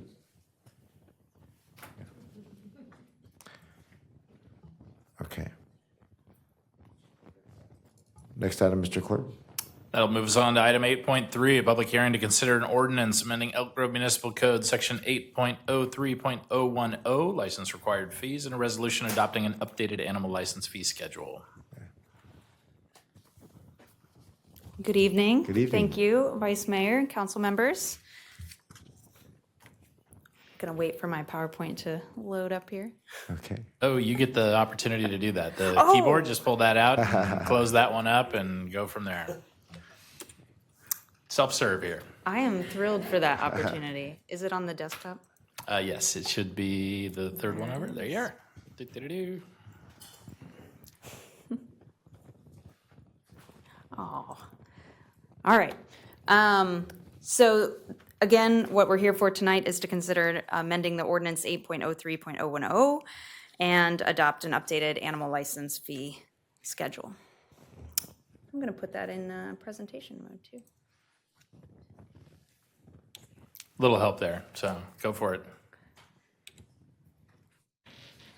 So, a little background information. License fees have not been updated since 2013. As we know, over that time, costs to administer the service have definitely risen higher. Currently, we only offer a 1-year or a 3-year animal license. The term that people are able to get is based on how long their rabies vaccination lasts until it expires. And then in 2025, our performance audit of our department concluded that our license prices are below average for the region and for peer agencies across the state. So if the recommended actions were adopted, we would achieve essentially 4 goals. We're looking to align cost recovery for services to be more in line with regional and peer agencies across the state, but also avoiding steep increases in one go to residents. We want to increase convenience and flexibility for pet owners by offering a 2-year license term as well. That would particularly help people who are first-time license purchasers so that they can best align the licensed product with the expiration date of their rabies vaccination. And it would prevent multiple or duplicate renewals before they're able to get that 3-year term. This would also support fiscal sustainability by increasing the revenue for the services provided while still not exceeding the cost to provide the service. And finally, we would continue to promote spay and neuter and long-term compliance by maintaining a lower license fee for altered pets, just as we always have in the past, and offering a discount on 3-year licenses to encourage that long-term compliance. Few other things to note about the updated fees. The kind of logic around our pricing remains aligned with previous fee schedules like we've had in the past. So a late fee is equal to our lowest cost license, which is a 1-year altered pet. Senior citizens who are 65 and above, they get free licenses for the first 2 pets if they're altered. If they're unaltered, they don't get free licenses, but we do discount them at 50% of the unaltered license price. And then, of course, service animals remain free to license. And then I just want to note that if these changes are adopted, amending the ordinance and the fee schedule will take effect July 1. So the recommendation from staff is that we amend the ordinance 8.03.010 to include that 2-year animal license period, and then just make some minor language cleanups in there. And then 2, adopts a resolution adopting the updated animal license fee schedule. And then for everyone's reference, I just include a slide that has what our current license fees are. I'll give you all a moment.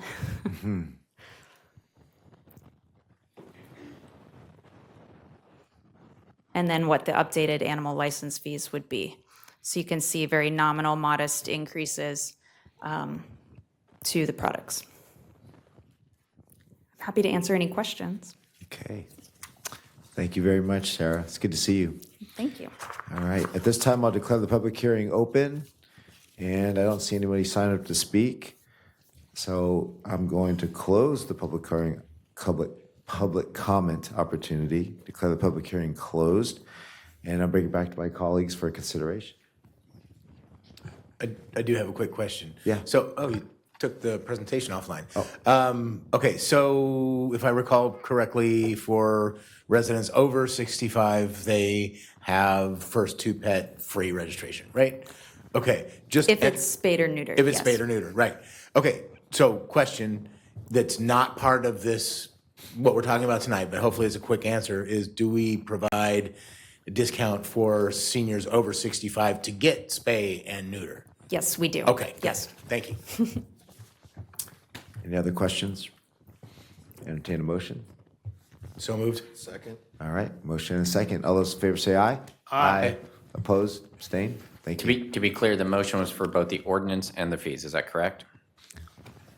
So the motion maker. Make for the motion? All Yes. right. Correct. You must redo the vote. No, as long as it covered the ordinance and the fee resolution, I think that's what staff was asking for. Am I correct, Sarah? That is correct. Thank you. Okay, thank you very much. All right, Mr. Clerk, next item, please. That'll take us on to item 8.4, which is actually 2 public hearings to consider the 60th annexation to Street Maintenance District Number 1, Zone 3AW, and the 77th annexation to Stormwater Drainage Fee Zone 2, as will be detailed by staff.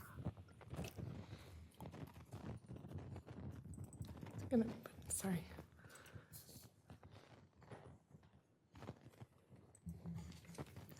Good evening, Vice Mayor and council members. My name is Cindy Tiffany. I am the Finance and Budget Analyst for the Finance Department, and I'm here to present this evening on annexations into our special districts. The city maintains 8 special tax districts. Annexations are into appropriate districts are typically a part of the approval project for the process for the project. The requirements are specific for each project and vary according to geographic location and building use. The rates are also adjusted annually. The project I bring today is 9320 Bradshaw Road, which is an urban lot split. The resolution of intent was adopted on February 25th, 2026, or 2006, 26, oh my gosh, which then calls for a special, for a public hearing. And it will be for the Street Maintenance District Number 1, Zone 3. It's the 60th annexation, and Stormwater Drainage Fee Zone 2, which is the 77th annexation. The assessments, if passed, will be levied into perpetuity for these projects. This is a residential project located on Bradshaw Road, south of Bond Road. Once the project is completed, it will consist of 2 family homes. This is my presentation. Awesome. If you guys have any Very questions, good. let me know. Thank you. Okay, at this time, we'll declare the public hearing for SMD 3-AW Annex 60 open. And do we have anybody signed up to speak? I do not see anybody signed up to speak. I will close the public comment opportunity and declare the public hearing for SMD 3-AW Annex 60 closed and request the clerk to provide results of the ballot tabulation. There is no majority protest of 2 possible votes weighted according to the proportional financial obligation for the properties. 2 affirmative votes were returned. The ballots approved the proposed assessment and the proposed inflation adjustment limit described for the parcel identified in the ballot, and a resolution determining levy assessments in the district is available for council consideration. Okay, my colleagues, entertain a motion.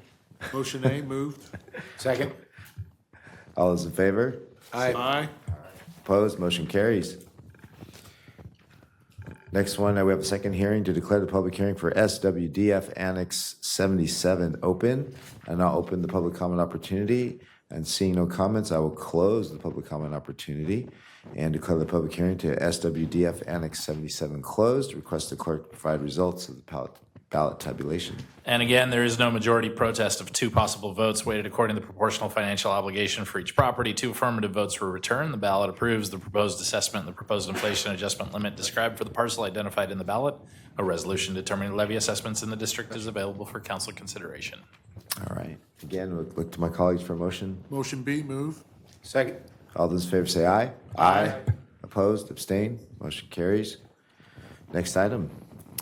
That'll take us to section 9, our regular agenda action items, starting with item 9.1, which is to receive information and provide direction regarding the allocation of fiscal year 2026-27 events sponsorship grant program funds. That's a mouthful.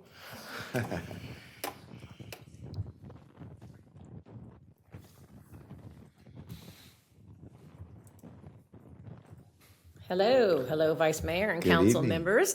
Hi. I am Jody Moreno. I am the Community Events Program Manager for the city. I work in the Public Affairs Office. As one of the functions of my role, I have the privilege of overseeing the event sponsorship grant program. So I'm here tonight to share information and share some allocation recommendations for your consideration for anyone that applied for this program. Before I start my presentation, just a personal note. This is an amazing program, and I think we are all so lucky to be in a city with management and council that supports this kind of program. I belong to a lot of professional event organizations. I attend webinars. I go to conferences across the United States, and anytime the subject comes up of how do we support other events that want to be held in our city, how do we support nonprofits, when I share the event sponsorship grant program, every other city is amazed and in awe that we have this program. Other cities have similar programs, but they don't or aren't able to support nonprofits the way that we are. So I think that's a testament to how we like to have a lively resident and community here in Elk Grove. And so thank you to management and to the council. It's a phenomenal program. So I'm going to share some information on it. The program was started in 2012. It is supported by the general fund. We do have a standardized application process that promotes fairness and equitability between people who are applying for this. There is established criteria to ensure that sponsorship funding is focused on events with citywide significance that meet the city and the council goals. It is limited to nonprofit organizations with events held in Elk Grove city limits. And programming and operations are ineligible. They can apply for other grants that the city has. The way the application process works is we released the online application in mid-January. It was advertised in the Elk Grove Citizen. We used our social media, our Week at a Glance. We blasted it out to anyone that was interested in this program, including past grant recipients. They had to submit online through Web Grants. We have an online portal that everybody can submit their applications through. We did hold a technical webinar for the housing grants and the event sponsorship grants where we had more than 40 people in attendance. It was almost a 2.5-hour webinar. That was great. We kind of walked people through how to use Web Grants, how they can help their application shine, things like that. And then the final applications for the event sponsorship grants were due on February 20th. And just a note for our grant program, all nonprofits have to be in good standing with the Secretary of State and Registry of Charitable Trusts. when they apply, when they have their event, and before we make any payments. So we're constantly checking these to make sure that everyone is in compliance for this program. For the 2026-27 funding requests, we did receive 59 eligible applications from local nonprofits. That's amazing. We just keep getting more and more every year. It's pretty phenomenal, the things that people want to bring to our city. The total amount requested did exceed $850,000 between cash and in-kind services. And in-kind services is police, public works, facilities, integrated waste, things like that. We do have a multi-department review panel, and we evaluated every single application. And the things that we're looking for is, what is the event concept? Is that something that's doable in our city? Have they had the event before? And what was the performance like? We do have post reports from every nonprofit that hosts an event in the city. We do look at those and see, oh, how many people came? How well was it received? Does it draw, regional visitation? Is the budget reasonable? Are they looking for other sponsors too, and not just relying on the city as their sole supporter for their event? And does it have citywide significance? And something like that is, is it a small event? Is it a large event? Does it raise hundreds of thousands of dollars for scholarships? Things like all these things come into consideration when we're looking at these 59 applications. It's a long process for us. We sit in a room for like 3 hours after everyone in that room has reviewed all 59 applications. And so everyone comes to the table and we talk about it and we share the budget and what it would take to do this. So of the 59 eligible applications that we had, we are proposing 40 events be funding through the Event Sponsorship Grant Program, and an additional 10 dinner fundraising events recommended for funding through the events budget that we also run that has ESG in it.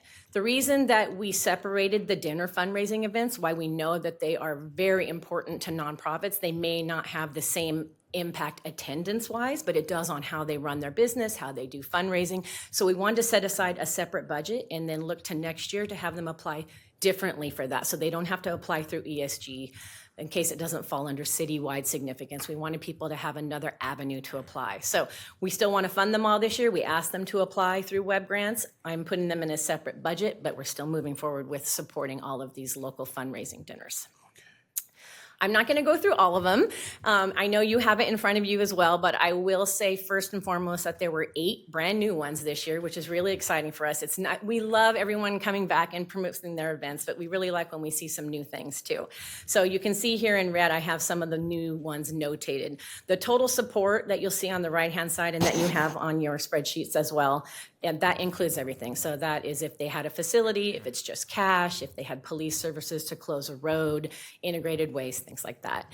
So some of the new ones you'll see is at Africa House Community Day, which is really exciting. We've never had anything like that here before. Al Misbah, who has been doing some community food drives locally, wants to do a bigger one at Elk Grove Park and possibly include a drive-through food thing and work a festival into that. So that was pretty exciting. The Angelman Strong Walk has applied in the past, and we had not had the funding to support them, and luckily this year we're able to support them, so we're excited to see them in our lineup. Art Nurse is coming back with the Dia de los Muertos experience and the Day of La Concha, which they just had a few weeks ago.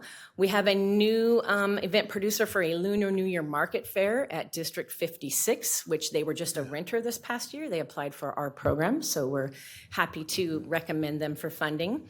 MLK Celebration Breakfast is coming back. A new car show. There's a car show that's been happening at the plaza, and they've been a renter. And I know that my boss, Kristen, and I had tried to get a car show at the plaza for a while, so we're happy that they have formally applied, and we are recommending funding for them. Chicks in Crisis, Gobble Wobble. We need everyone to get out there and walk and help support that group. Juneteenth from Dreams Unlimited back at the plaza again. Actually, their event's coming up this June 13th, so hopefully everyone can go to that. As well as Festival of the Arts is this Saturday with the Elk Grove Fine Arts Center. Run for Hunger, one of the big fundraisers for the Elk Grove Food Bank. We have the Historical Society, Running of the Elk, Taste of Elk Grove. We have a new Mid-Autumn Festival application that we got at District 56. That looks to be a very big event, and we're excited to see that. A new Moms Resource and Vendor Fair. Dickens Fair, Strauss Festival. Flamenco has a concert coming up in June. They were a new grantee last year, so we're excited to see how they do and bring some cultural concerts. And then Bubble Frenzy, Timo Entertainment. This happens at Elk Grove Park. He does a free event. He's got bubbles, he's got food, he's got all kinds of stuff for kids out there. And then we always have contingency, because sometimes the public works contractors, it depends on who's working, how much the overtime is, same with PD, depends on who signs up, whether it's an officer or a sergeant. So we always have contingency in here. So the next steps would be to receive direction from you guys on funding allocations, and then that would be adopted as part of the budget process. And like I mentioned before, the 10 fundraising dinners also would be in my events budget, just not under the ESG fund line. And that concludes my presentation. All right, thank you very much, Ms. Moreno. Also appreciate all your work in all our city events too, women behind the scenes. Thank you. At this time, I'm going to open up the public comment opportunity. I see a couple speakers signed up to speak. First comment, Shari Wilson, followed by Regina Reichenberg. Shari?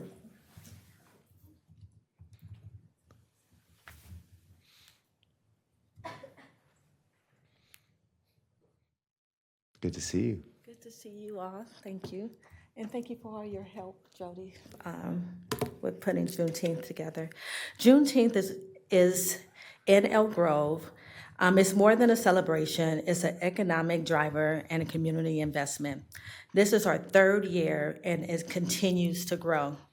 The first year, I self-funded this event. As a local business owner, resident, stepping out to create something meaningful for our city.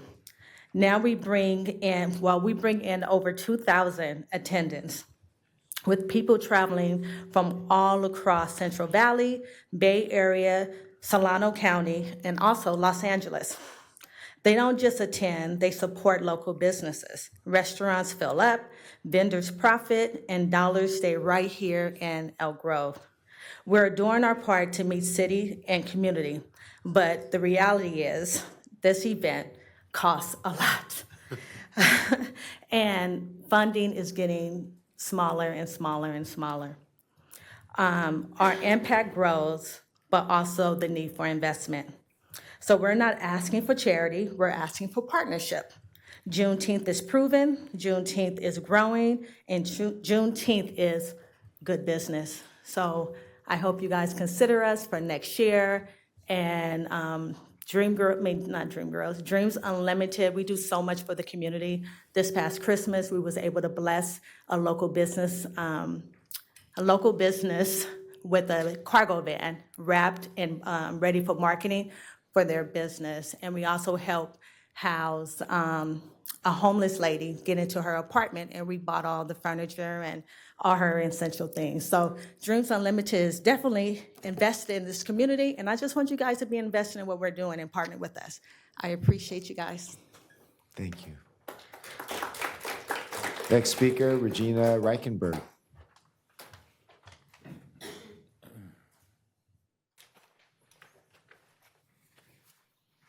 Good evening. Good evening, Council. And Jody, I also thank you for your work that you do with this. Thank you. My name is Regina Reichenberg. I am with the Mariah Cares Foundation. I saw from Jody's presentation that we weren't given the grant this year, but that's fine. I just wanted to bring to your attention who we are and what we do. Mariah Cares Foundation was established in honor of a young lady from Franklin High School, Mariah. Her parents established it after she passed away from cancer. She spent 18 months or so at St. Jude and lost the battle. But she told her parents that she was not finished making the world a better place and asked her parents to continue that mission. So that's what we do. We help families who are going through the horrible experience of childhood cancer. We also provide scholarships for seniors going off to college, most of them from Elk Grove high schools. And the final thing is Mariah had a love for pets, and so we support the Elk Grove Animal Shelter by sponsoring pet adoptions. Some of the families that we have helped, I'll just give you briefly. We had one family who had to go to San Diego for treatment. Mom and the daughter went down to San Diego. Dad stayed home with the other 2 kids. We paid for the housing, the food, gas, driving back and forth. We flew Dad and the other kids down a couple of times so the family could be together on Mother's Day. Since they've returned, we were able to get them a van that they needed. because the young girl was now in a wheelchair, and with 3 kids, they just needed the extra space. We were able to get them in a van. We also help pay for some daycare when they have issues, when the child goes into the hospital overnight type of thing. We have another family, a 1-year-old, going through cancer treatment right now. They had nothing. They were sleeping on the floor in a relative's 1-bedroom apartment, the mom, the dad, and their 2 kids. They now have their own apartment. We have furnished that apartment. We have fixed their car for them, brakes, windshield, all sorts of things. They had no clothes. So we spent almost about $3,000 buying clothes for the family. Beds, dressers, all that sort of stuff. So these are some of the things we do to help these families because it gets expensive. We have another gal that we have been supporting who is finishing her journey, we'll say. She has decided to stop treatment after 6 years. We attended a function for her, a celebration of life, and we donated $5,000 to the family to help with expenses. Another little girl needed a walker, wanted a purple walker for her neuroblastoma. We did that. And again, we also, 2023, we awarded 5 scholarships, 2024, 6 scholarships, and 2025, 11 scholarships. And again, mostly to Elk Grove High School seniors graduating. So that's who we are. Thank you very Great, much. thank you. If I can interject, you are on the fundraising dinner list and you are being supported this year. Oh my gosh. Yeah. Yay! Yay, us. Thank you so much. Yes. Thank you. You're welcome. We're very familiar with the organization as well and happy to support. Okay, that was our last speaker. With that, I'm gonna close public comment opportunity and bring it back to our council for any questions or deliberation and direction. Councilmember Brewer. No, I want to thank Ms. Jody Marino and her team for putting together this year's list and for the early disclaimer noting of the separate part, because that's essential, because a lot of causes that the community really cares about, Mariah Cares is definitely one of those causes. And to know that that is part of that separate cohort is definitely important and should be acknowledged and celebrated. So at the time when it's appropriate, we'll definitely should make sure that we give that acknowledgement. But for this year's awardees, congratulations. And for the ones who have been long, steady, congratulations as well. But at least we can definitely say for this year, Spring Palooza will definitely that money will be put to use. It's going to happen. Definitely happy for that. It used to be, as we know, it used to be the Western Festival, but it's under a new name, new leadership, and this year it was definitely all hands on deck. So congratulations for them. Also, Dreams Unlimited, can't give enough props and kudos for the work that Shari Wilson and Linda White and Sabrina are doing. That is amazing work that they do to reach out and touch people in the community and continue to inspire and grow. And yeah, these are just great causes. Looking at this list up and down the chart and seeing that the funds that were applied for were the funds that were received, this is just great news. Congratulations to everyone and thank you again. All right. Councilmember Spies. Yeah, just real quick. I think you have to have lived here for a long time to recognize the importance of community events to the community of Elk Grove. Back in the day, long before most of us in the room were here in Elk Grove, our experience, our entertainment was done by community events, right? So, we had, pancake breakfasts and we even had, way back when, I'm sure most people have no idea that we used to have a donkey basketball tournament on the court at Elk Grove High School, right? So it was what we had.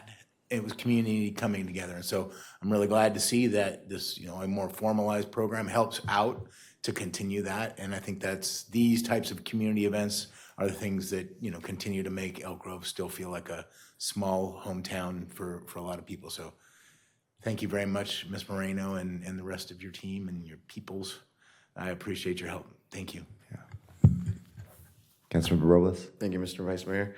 Ms. Moran, I just want to say thank you for the presentation. It's awesome to see that we have new folks who are participating in our program and that we're donating to. I'm happy to see El Misfa. I know that Councilmember Spies had done some work prior, and then during the government shutdown, El Misfa really stepped up to serve a lot of the community. I think every Wednesday they're doing food distribution, and the numbers keep on going high, and I think it's almost 235, if I'm not mistaken, residents that they actually give food to every Wednesday. So it's awesome to see this. It's also very awesome to see that the art growth, the Art Nurse is growing, and that is starting to be more visitors are starting to go to that, and kind of the creative and arts and all that. So pleased to see that. Looking forward to attending a lot of these community events, and I think it just puts us in a unique position where we are as a city, where we can do this and give back to our communities and invest in a lot of our local nonprofits. That is a tribute to your hard work and as well as our executive staff. So thank you. Yeah, I think all my colleagues said it best, and I agree with everything they said. I appreciate this program because it allows or enables our residents to bring forth things that are important to them and get the community excited about it and introduce them, whether it's educating folks on Juneteenth or bringing different cultural festivals to light. I think it's a great way for communities to participate in their city. So I also echo the sentiments again of my colleagues and all the great work that's done by Dreams Unlimited, Mariah Cares, MISPA, and everybody. I wish there was more funds to go around. I wish we could provide more, because I do understand what Ms. Wilson said. It's very expensive to do these things, and we provide the help that we can, and we do wish we could do more, but we're doing what we can. All right. With that, I think we support the direction of staff's recommendation. I didn't hear any adjustments or anything, so I don't think we don't need a motion, right? Okay. The second time I do that. All right. Very good. Mr. Clerk, next item. Take us on to item 9.2, which is to receive information and consider a resolution approving the Blue Line Bus Rapid Transit Implementation Plan.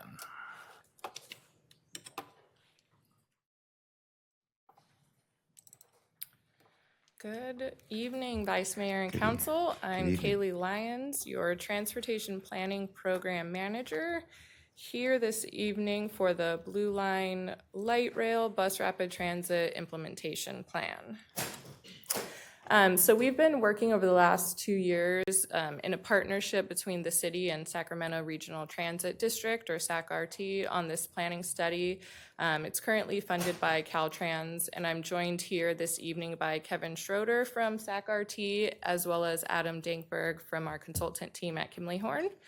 And this plan really is advancing previous efforts that we've taken to bring high-capacity transit into Elk Grove.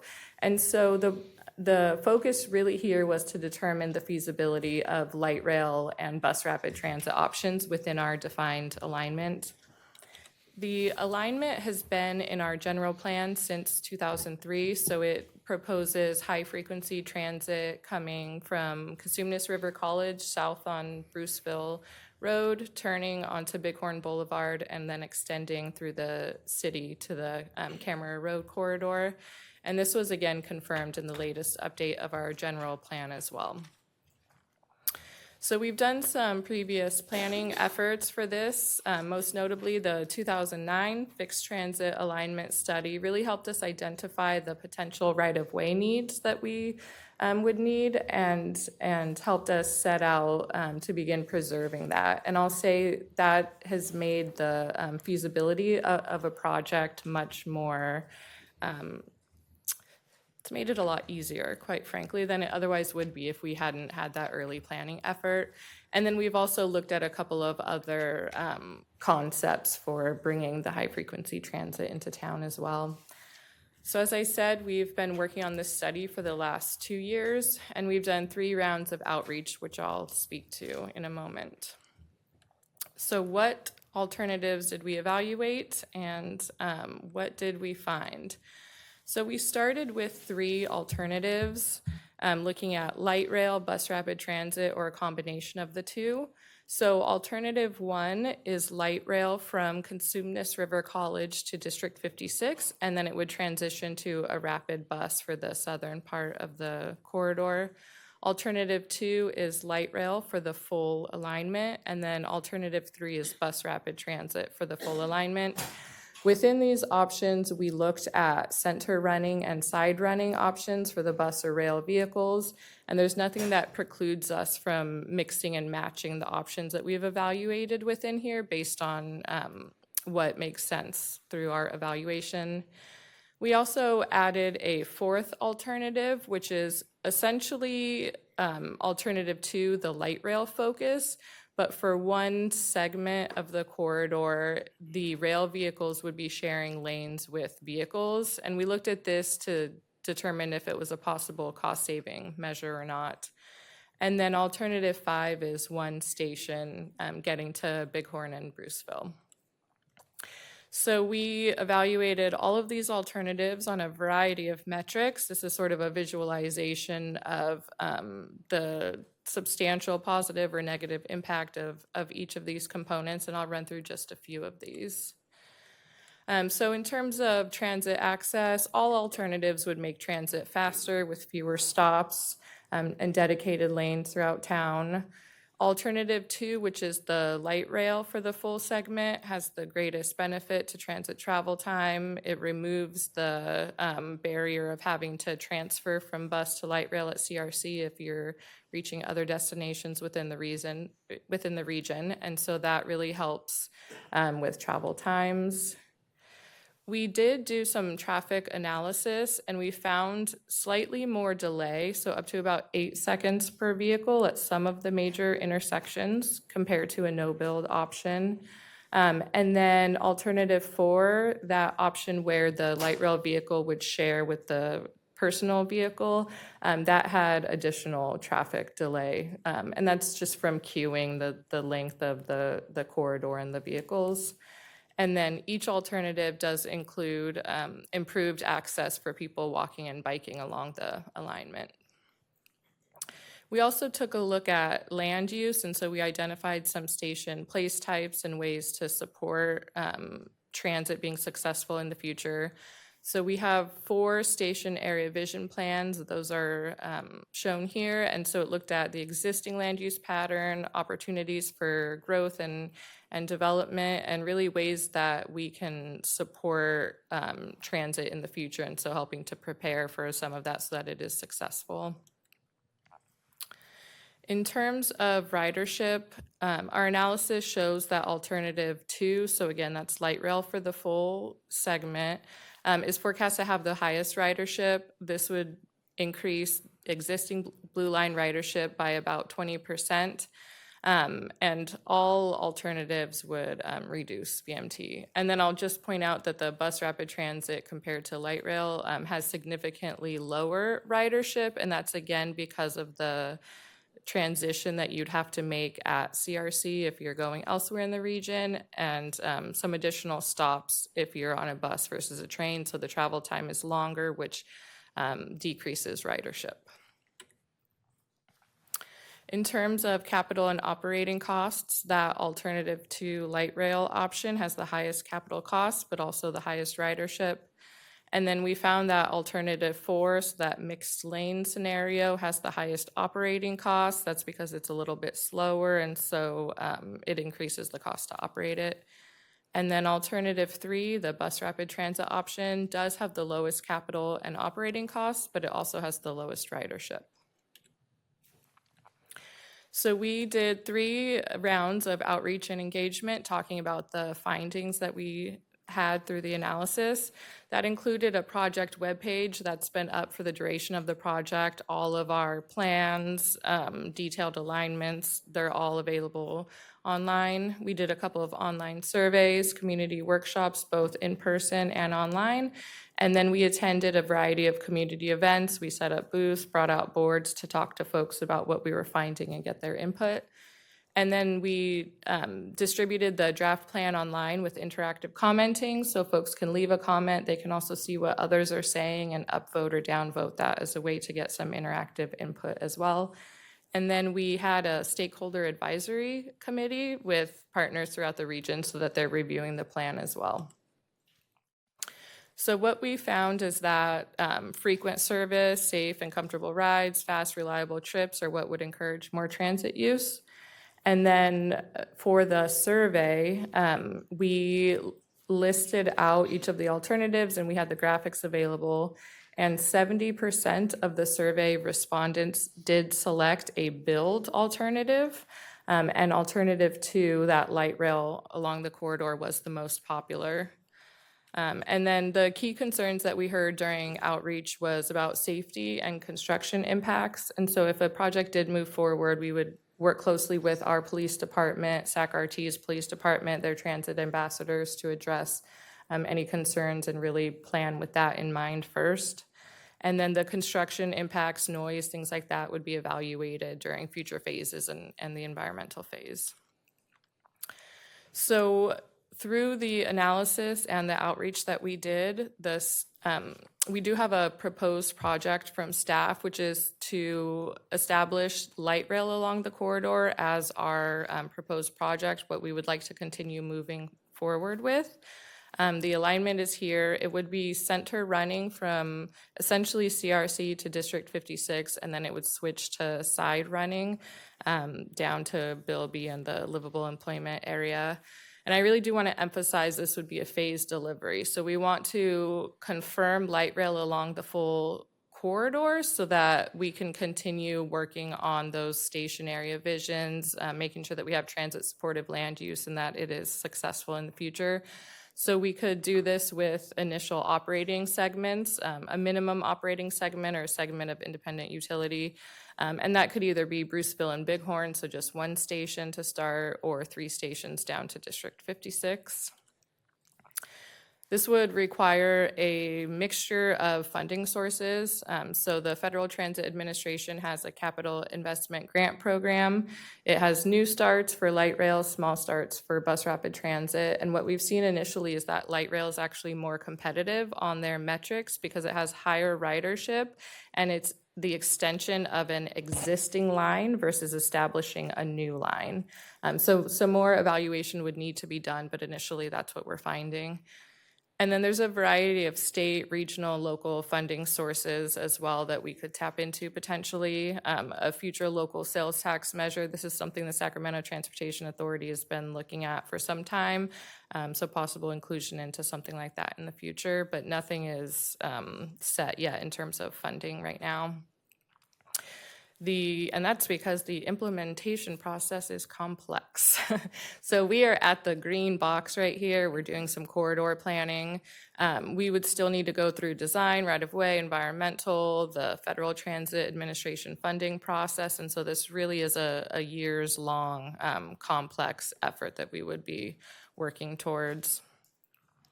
The initial next steps that we're looking at is to begin some early engagement with the Federal Transit Administration so that we can make sure what we're doing locally is setting us up to be competitive for federal funding.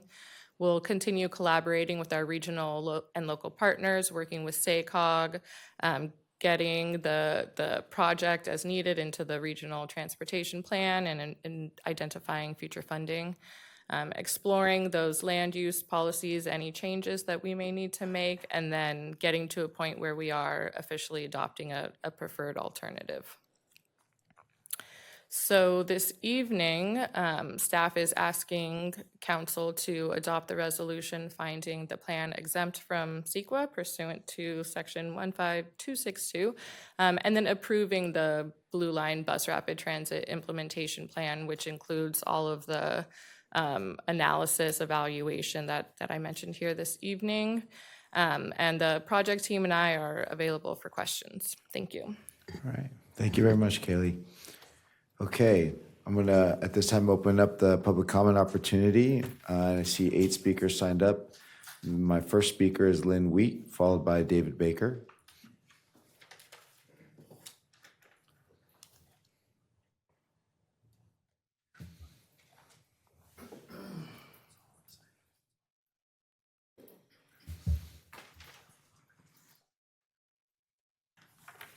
Good evening. I appreciate the outreach that was held for the light rail and to talk about bus rapid transit. I attended all those meetings. So I'm a little hoarder at times, and I came across an article that I had saved from the Elk Grove Citizen in 2004 election year. And it says, growth and traffic cited as city's top issues. And here we are in 2025, and what are we talking about? Traffic and how to deal with it. So I'd like to, in 2026, I'd like to say that I talked to Councilman Cooper about light rail. Actually, I talked to all the city council about light rail and said that that's what we should be striving for, because I could see that the city was going to keep growing. Not that I necessarily wanted to grow as rapidly and out of control as it did. And at that time, Councilman Cooper said, well, I'll be dead before light rail comes to Elk Grove. And he said I could use that. And so saw him at a meeting probably a couple years ago, and I ran over and we were talking more about light rail. And I said, light rail's coming to Elk Grove. I just have such good news for you. It's coming. And he kind of chuckled. And I can chuckle too, because I would love to have light rail here. But the bottom line is it's extremely expensive. Do I want it? Yes, I do want it. I wanted it 25 years ago. What I don't want to see happen is that we keep doing studies over and over to try to fix our traffic situation here. And I want us to be realistic. I don't want to see the people taxed to death to try to get something that may or may not come. I do like the idea of slowly bringing it down here, and maybe by the time I'm 100, I'll be able to write it out to camera. So once again, I will promote light rail. I would not do bus rapid transit at all. I can tell you that right now. I want to get on and get off where I need to. I don't want to do multiple transfers. And who's to know how well I'll be walking? If I have my little walker to get to where I needed to go, I don't want to have to be jumping from bus to bus to hope to get on light rail. So we need to do this right, and whether it takes 10, 20, 50 years, long term, let's not waste a lot of money along the way. We've been really good as a city of wasting taxpayers' money. Thank you. Thank you. Next up, David Baker, followed by Allison Hickox. Thank you, Vice Mayor Suen and council members. David Baker, longtime resident of Elk Grove, District 4. Live right along this proposed route. Just here to express my opposition to this plan. We heard earlier about how beautiful District 56 is. And I think tearing out all those trees and grass area and having trains run by there all day is not much for the beauty and peacefulness of what we got going on now. We have buses that run there now. Nobody rides them, except maybe a little bit in the morning and a little bit in the evening. I walk my dog out there every night, and I watch buses go by with nobody in them. Commented to a driver of the bus one day, hey, you get a lot of people riding the bus, and he just kind of laughed. He just rides back and forth all day with nobody on it, except a little bit in the morning, a little bit in the afternoon, and my concern is we're gonna have the same thing. I think this is really a solution that's like searching for a problem. We're talking about reducing congestion there. Their own plan of doing light rail actually increases congestion, is what I just heard, about 8 seconds or something. There's other ideas that are already in the process that would reduce a lot of the congestion on that corridor. You know, opening up Bighorn all the way to Cray-Mara would do that. Adding, I know we're in plans to add another on-ramp, off-ramp at Whitelock. That would do that. If you look at the street that comes down City Civic Center, was originally supposed to go through to the Auto Mall. I guess somebody approved not doing that, but considering doing that. Biggest problem on that area is there's only one way in. So as soon as we create these other ways in and out, I think you relieve some of that congestion anyway. I think I agree with Lynn in terms of this is an extremely expensive route, and to hear talking about raising taxes to do it for sales taxes, abhorrent to me. This is on the plan as it is today in 2025, over $1 billion. It's going to cost over $16 million a year to run. I don't know how many people take the bus now. Even if we get to the 4,000 number or something, that's a lot of money per ride. And I don't think by the time they get around to building it in 20 whatever, it'll be a lot more than $1 billion. So, I mean, for $2 million, they run around Long Beach in electric vehicles, and they'll take you right from your house to wherever you want to go for $2 million. So there should, I know there's seniors and other people who need to get around, but there's other options that need to be explored from my perspective. And I know we did a lot of outreach, and I appreciate the outreach that was done, but I think the survey had about 930 people or something.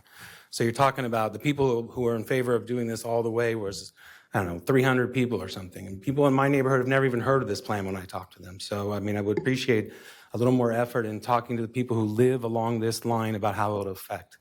There's some pictures in here of San Diego and that sort of stuff. It's a completely different city. It's 5 times as many people.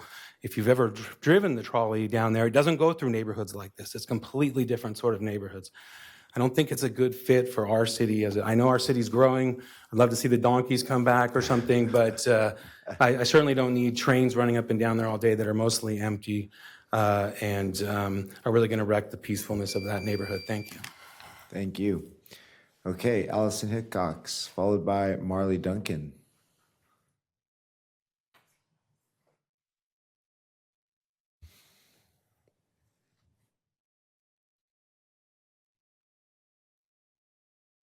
Good evening, council members. Good evening.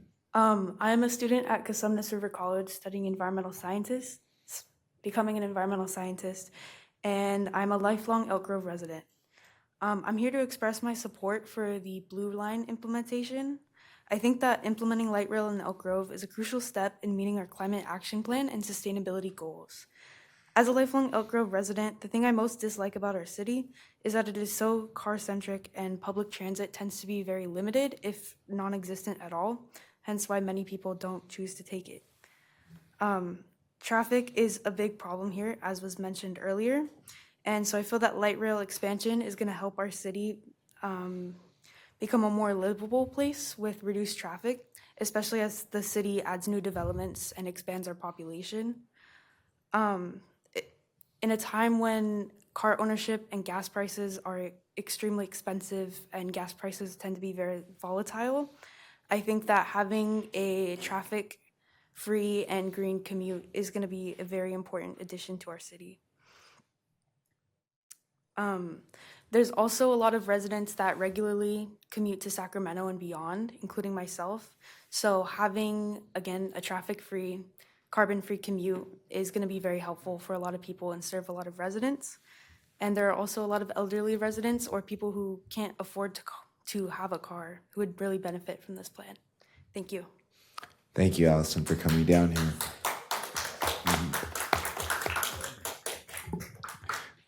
We need to hear from your generation, so thank you.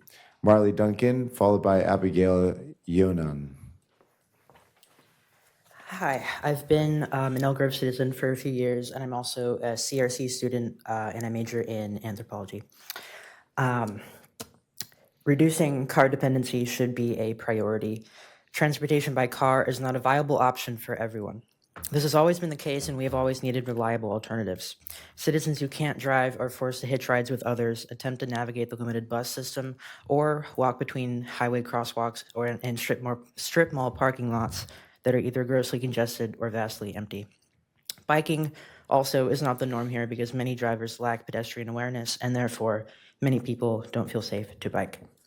Even citizens who just don't want to drive are forced to because there is no alternative that is nearly as reliable.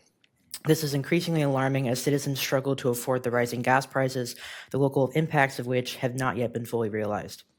As Elk Grove develops and expands, traffic will only increase, and the distances will be more difficult to traverse without a car. Light rail in Elk Grove would allow more accessible citizen transportation, as well as more autonomy for citizens to explore their city. It would also present citizens, especially younger citizens, with the opportunity to save money when they need it most. All that is to say, Elk Grove's infrastructure is hostile as it is car-centric. I consider it the responsibility of the Elk Grove City Council to ensure that Elk Grove citizens and travelers will not struggle as a result. I call on the council to allow the light rail implementation plan to proceed. Thank you. Thank you. Abigail Union, followed by Carol Kinzer, excuse me.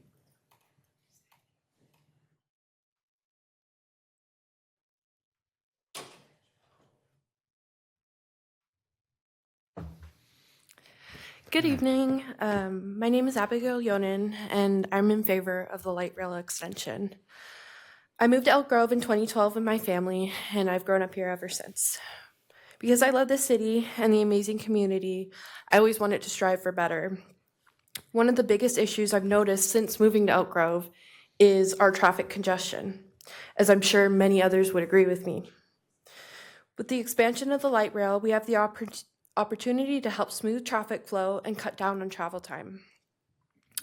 Not only will it help with traffic, but it'll help to make travel more accessible and affordable. I'm a student here at CRC as well, and I don't have a car, and I think affordable travel options are really important.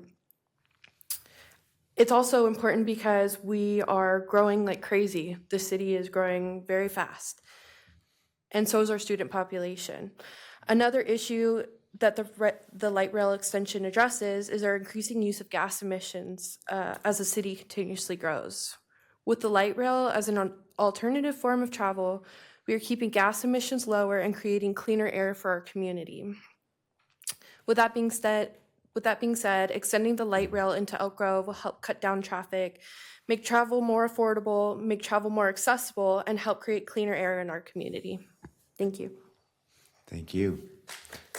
Carol Kinzer, followed by Michael Andrew Barnbaum.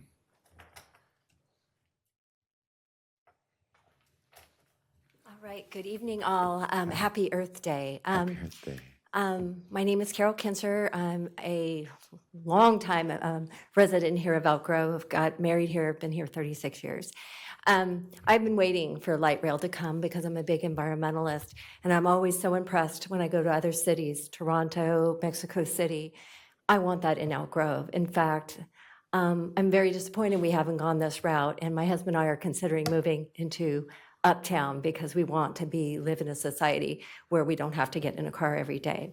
So I would hope that you will all consider supporting the Blue Line coming down into Elk Grove. Thank you so much. Thank you. For the environment. Thank you.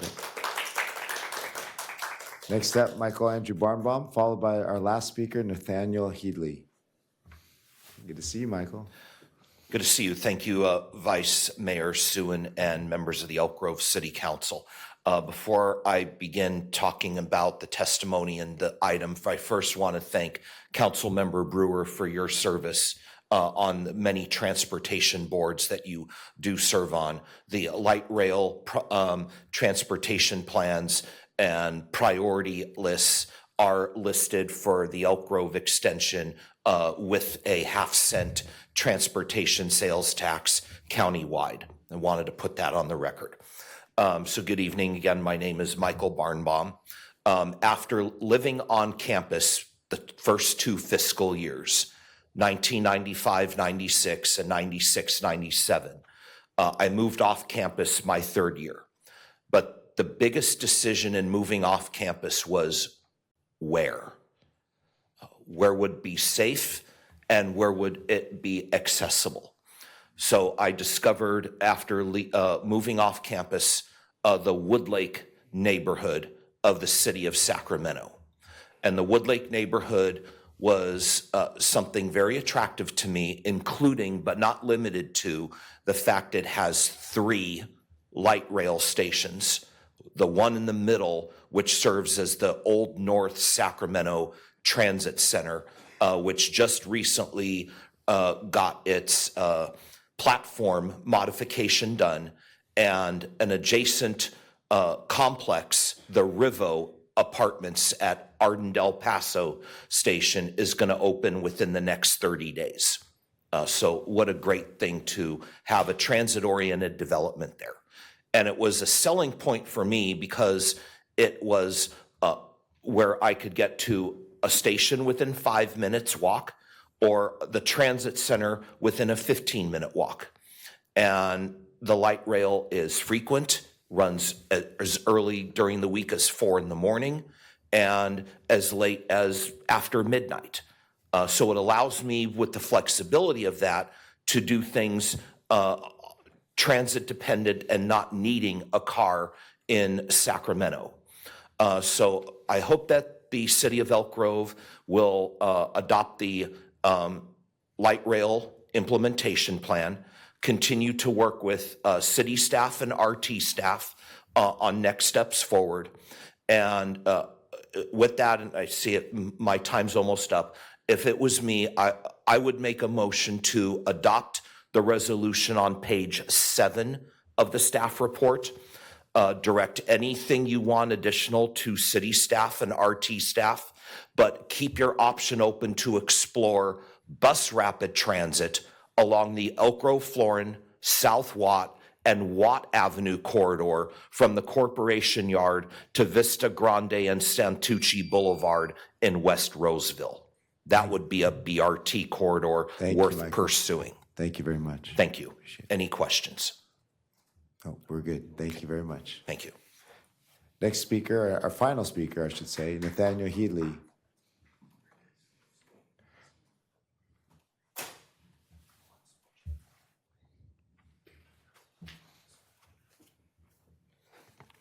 Good evening. My name is Nathaniel. I am not an Elk Grove resident, but I am a frequent traveler here, and so is the rest of my family. I would like to express my support for Motion 9.2. And in particular, I would like to highlight the transit needs of disabled people. My mom is a person who has Parkinson's disease. It is a degenerative neurological disease. It's slowly taking away her ability to move and her executive function. And recently she lost her ability to drive. And there are more limited options for her to get around now. And in particular, it is a problem because, you know, we can't really afford the incredibly expensive accessible vehicles such as lifted vans with wheelchair access and vehicles like those. So public transit is a very viable option for alleviating the stress on caretakers such as myself who have to take care of their parents or people who work to take care of elderly and disabled people. In particular, it will allow them more access to jobs. For example, the light rail will go directly to Midtown Sacramento where there is plentiful places to work, and it will give them ample access to funds. The light rail in particular will also be very accessible because the new Siemens vehicles have level boarding. So it will give disabled people and elderly more options to get around.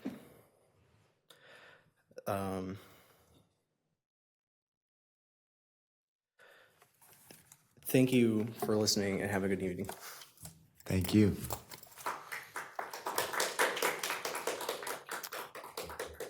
Okay, that was our final speaker. At this time, I will declare the public comment opportunity closed and bring it back to my colleagues for deliberation and direction and any questions. But before that, I would like to read a statement from our mayor, who asked me to read this.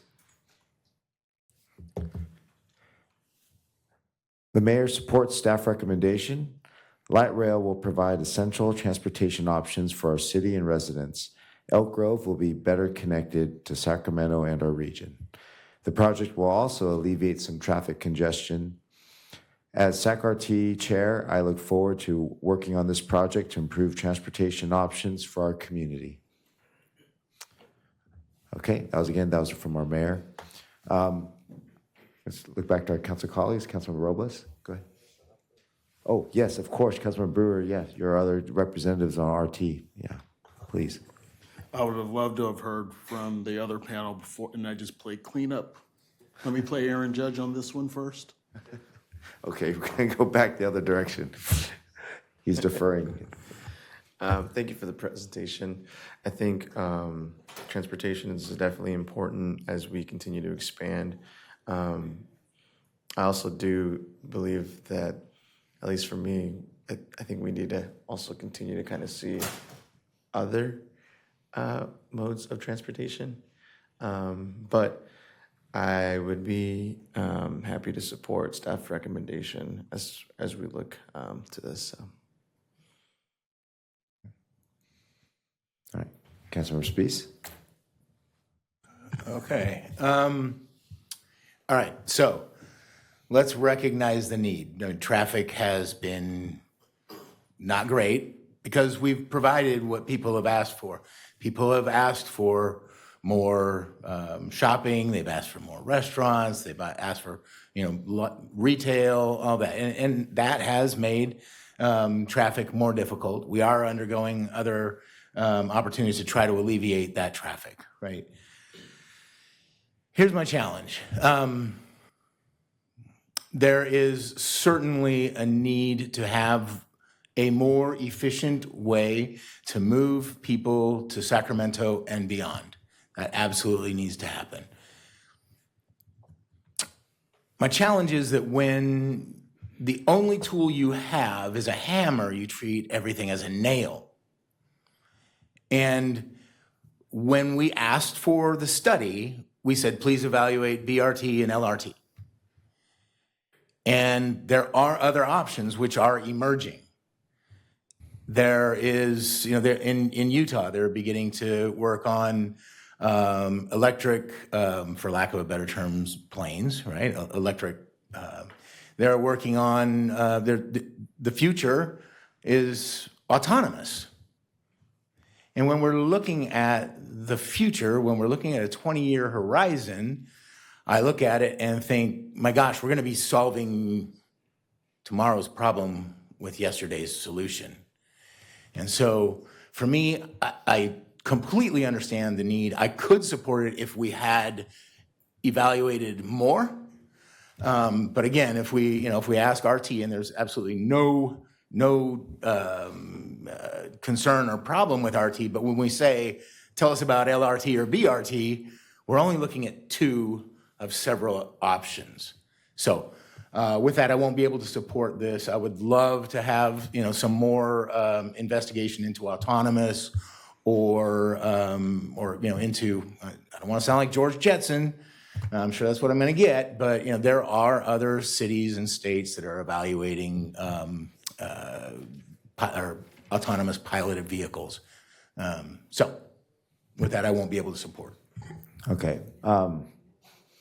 Councilmember Brewer, do you mind if I jump in here before you go? All right, thank you. Okay, appreciate that. So I had a couple questions for staff.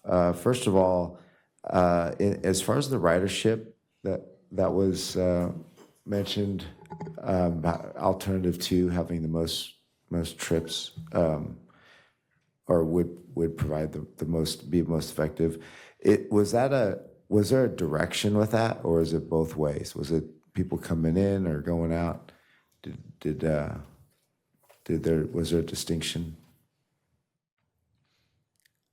I'd actually like to invite up Adam Dinkberg from Kimley Horn, who did the ridership analysis for us, to just give a moment of context to it and answer that question. Okay, excellent. Okay. All right, thank you. Thanks for being here. No problem, happy to be here. So a question regarding ridership. So that is both directions of travel, and that is a future forecast of estimated activity on the light rail. Okay. And then also, was it dual track? Did you investigate dual track out of Elk Grove? Well, yeah, the assumption is the light rail would have two tracks, one going each direction. I apologize. What I mean is, instead of going, when you're heading out of Elk Grove, having to stop at CRC, or is there an opportunity to for commuters bypass those stops? Yeah, good question. So we just really assumed extension of the existing Blue Line, so it would have a similar service pattern to the Blue Line and make all the stops. An express type service could be investigated, but the assumption thus far has not been an express service. Okay. Do you have any knowledge about it doing an express service? I mean, I wouldn't expect a full study, but do you guys have any? Yeah, we haven't assessed what improvements would be needed to allow for that. Okay, thank you. That was my concern about that part, because I think whatever we do, that first segment needs to be very efficient, and such that it'll encourage more ridership. If we don't get that first segment right, the rest of it won't matter. Now, having said that, I myself am I'm torn because I've done the commute. To earlier comments mentioned about commuters, I've done the commute. Doing bus rapid transit to CRC or Meadowview Station will, in my opinion, will not work, because being a driver myself, by the time you get to those places, the traffic disperses and there's really no reason to switch. You just keep going, or you go out, get on 5 or go back over to 99. So if you're going to do anything, I do believe light rail should be it. But again, if I'm commuting to work, I'm not looking to wanting to stop necessarily at CRC. I want to get to work as fast as I can. So I think that's something that needs to be looked at for that first segment. And then, you know, the cost was mentioned, and so I am the alternate on RT, SAC RT, but I am on the Sacramento Area Council of Governments, which works closely with RT. So I do look at transit have a transit lens while sitting on that board. And one of the things we are contending with, this board is administering SB 125 funds. This was a one-time plus up from the legislature to give, to allocate to transit agencies for operational costs because of COVID. And the very dire news is all our transit systems in this region are in trouble. And so it's a challenge, because you have the current system, and not just SAC RT, which is the biggest one, but whether it's YOLO Bus or Roseville, El Dorado, not El Dorado. Anyway, my point is, there's all the transit systems are suffering right now. So the current system is challenged, and bandages to them, we don't know how that's going to look. So it's an issue that we're contending with. But our city does continue to grow, and we maximized our use on I-5. We added 1 lane on I-5. We're not going any more wider there, and 99 certainly can't get wider. This whole region is going to add another 580,000 residents, is anticipated to add over the next approximately 30 years, maybe less. And I'll add in another element here, where the people down in San Jose, they didn't want BART either, right? And they didn't bring BART. But if you commute down that 680 corridor today, you are wishing you had BART. So to me, it's not a straightforward answer. And I don't know, to my colleague's comment too, the autonomous vehicles are very close. I don't know that the jets are here yet or even proven, so that's not an option for us either. I say all this because I've been looking at this for a long time. Many people have, and living it, as a commuter.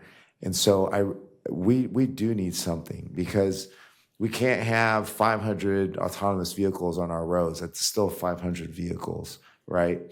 Putting people in, moving people more efficiently is something like transit. So there is a need for something like this. But I do believe we have to build something that people will ride. I mean, this is not unknown, right? We've heard this before. It's got to be frequent. It's got to be safe. It's got to be dependable. And so, how do you do that I think in a prudent way? And I think, as I started this conversation with, is you build that first segment really well, that people want to ride it. And I'm comfortable with the aspiration about going farther down, but again, I'm going to caution us that a fixed system, expensive fixed system, is going to be costly. It's going to take a long time, and it won't matter if people aren't riding it, and will be very expensive to maintain. So we need to be careful with that, because once it's, again, once it's built, it's there. But if you do it incrementally and you're making sure you're building something as, going to be as effective as it can, generating the best ridership, meaning you're also partnering appropriate land use with it. That means transit-oriented corridors. That means densifying the areas around the station so you can have those greater potential riders. All these things need to happen. It's not a one, we can't just focus on the rail itself. We got to be able to focus on where are those riders coming from. Not everybody's going to do ride share all the way, to a park and ride. We got to make sure that there's people living around there that can be riders. So it's a comprehensive strategy. And look, again, we a lot of people are looking at this stuff, and I'm trying to impart upon everybody, it's not an easy solution. It needs to be well thought and well executed. And so I appreciate staff's recommendation. I can support it, and I don't know how we do this in a motion if colleagues support, but so maybe I'll come back to it later, but I'd like to do it in a way that clarifies what we're actually supporting. Not, in other words, a whole vision, but maybe how the execution of that vision is part of that as well. So I'm going to stop. I know I said a lot right now, but I'm going to stop. I'm going to yield to my council colleague here for his thoughts too. Councilmember Brewer. Thank you, Vice Mayor. I appreciate the comments and the thoughtfulness by all three, because we've all seen Elk Grove grow, but we've also seen the traffic congestion grow as well, and grow exponentially. And as part of that, there's been an evolution of transit here in Elk Grove. First, City of Elk Grove in its early stages had RT, then it moved to MV Transit. Now we're back to RT. And as we've gone through this evolution, we've noticed that some things like the E-Tran Express bus has been effective, does work.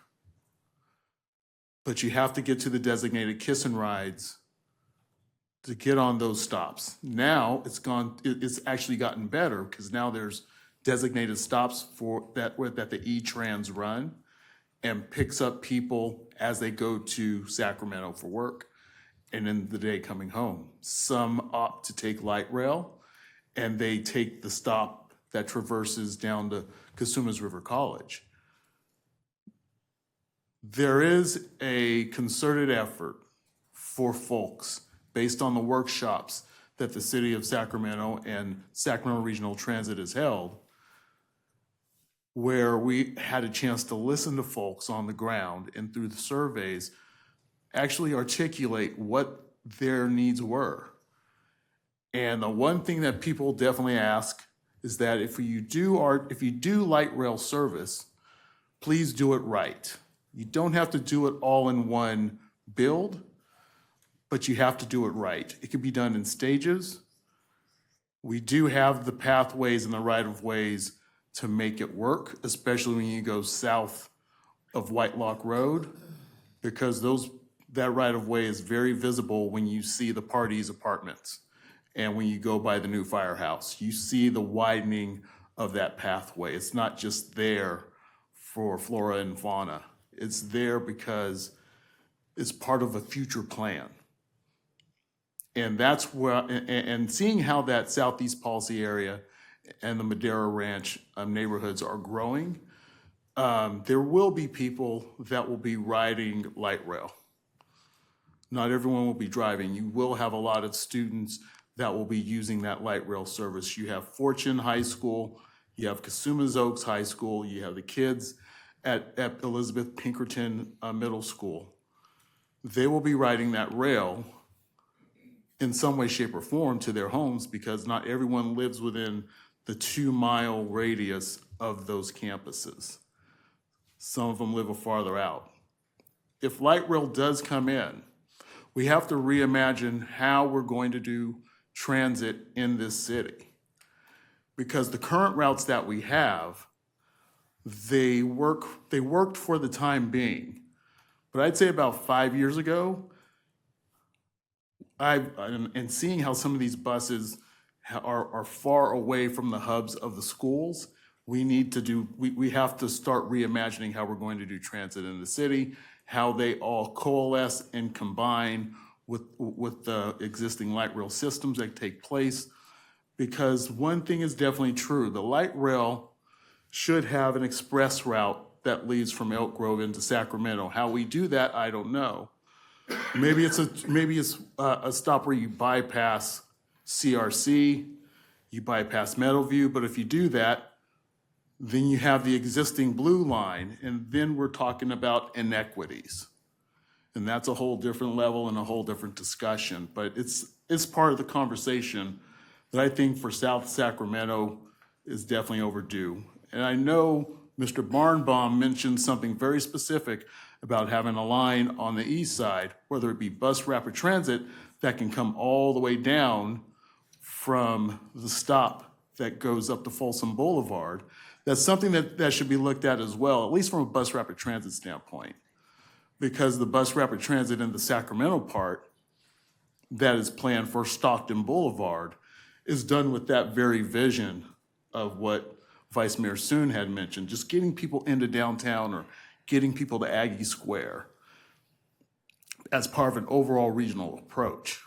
The federal dollars is the real hurdle, not the state dollars, not the local dollars. And we also have other reserves that we could use because we do have that 20% of Measure E that could be used for major developments that could help in this effort. But the federal dollars is going to be the trick. How do we work with FTA in securing those dollars? Because there's a current project happening in Sacramento that is planned on the works, but it's in jeopardy because there's not consensual agreement on the route and on how it's going to really work in the big picture for Sacramento and West Sacramento. And so I floated a question a couple of weeks ago at the SAC-RT meeting, is there a way for us to start working with FTA, the Federal Transportation Administration, to leverage two projects that are of consensual agreement in Sacramento and transfer those funds if the streetcar project falls through? Can it be applied for the south area? Can it be applied for Elk Grove? Can it be applied for Stockton Boulevard? Stockton Boulevard for bus rapid transit, BRT, Elk Grove for the light rail. Because having that extension from the south to Casumas River College, not only is it important, but it's also important to the extent that we are doing low-income housing apartments on transit ways, which also applies for Franklin Boulevard as well. Not Franklin Boulevard, but Bruceville Road. So those are the conversations that we are all having, and we all have our different perspectives. Clean transportation is definitely essential, especially as we move forward. Using compressed natural gas and liquefied natural gas was the first stage in that effort 15 to 18 years ago. Now we're using electric buses to a certain extent, and that is working. But obviously how do we turn it up a notch? How do we make sure that we are getting connected into Sacramento? How Sacramento is being connected to Elk Grove is no different than we talk a lot of bad, ill stuff about how Los Angeles, how it's big and it's sprawled out. Well, Sacramento's sprawled out too. Los Angeles has a metro system that is starting to grow and expand in new neighborhoods. Bay Area Rapid Transit and Washington, D.C. Metro are probably templates of how to do it right, how to do it clean, and how to extend it into the towns to where at least you don't have to have it in every street or every vein, but you at least have a central location where people can ride and have access to transportation when they need it, when they don't want to drive, or when they want to just go into work, collect your thoughts, be ready for the workday. When the workday's done, decompress, collect your thoughts, be at home, and enjoy your pets, or enjoy your families, or just enjoy TV if you're just all alone. But these are the conversations for transportation we really need to talk earnestly about, because Elk Grove will continue to grow. That's the reality of it. We're growing south. Neighborhoods are being built. People will be coming in. And we are technically, or not technically, because the census says it, 183,000 people roughly. Unofficially, I feel like we're over 200,000 already. And not everyone has a way of getting from point A to point B. And even though there are specialized routes and there's specialized transportation services that help fill some of that void, we do need to reimagine how we do our transportation in Elk Grove as a whole, and how light rail can play a role in that. It's essential. And the folks at the workshops were very, very clear. They were very passionate.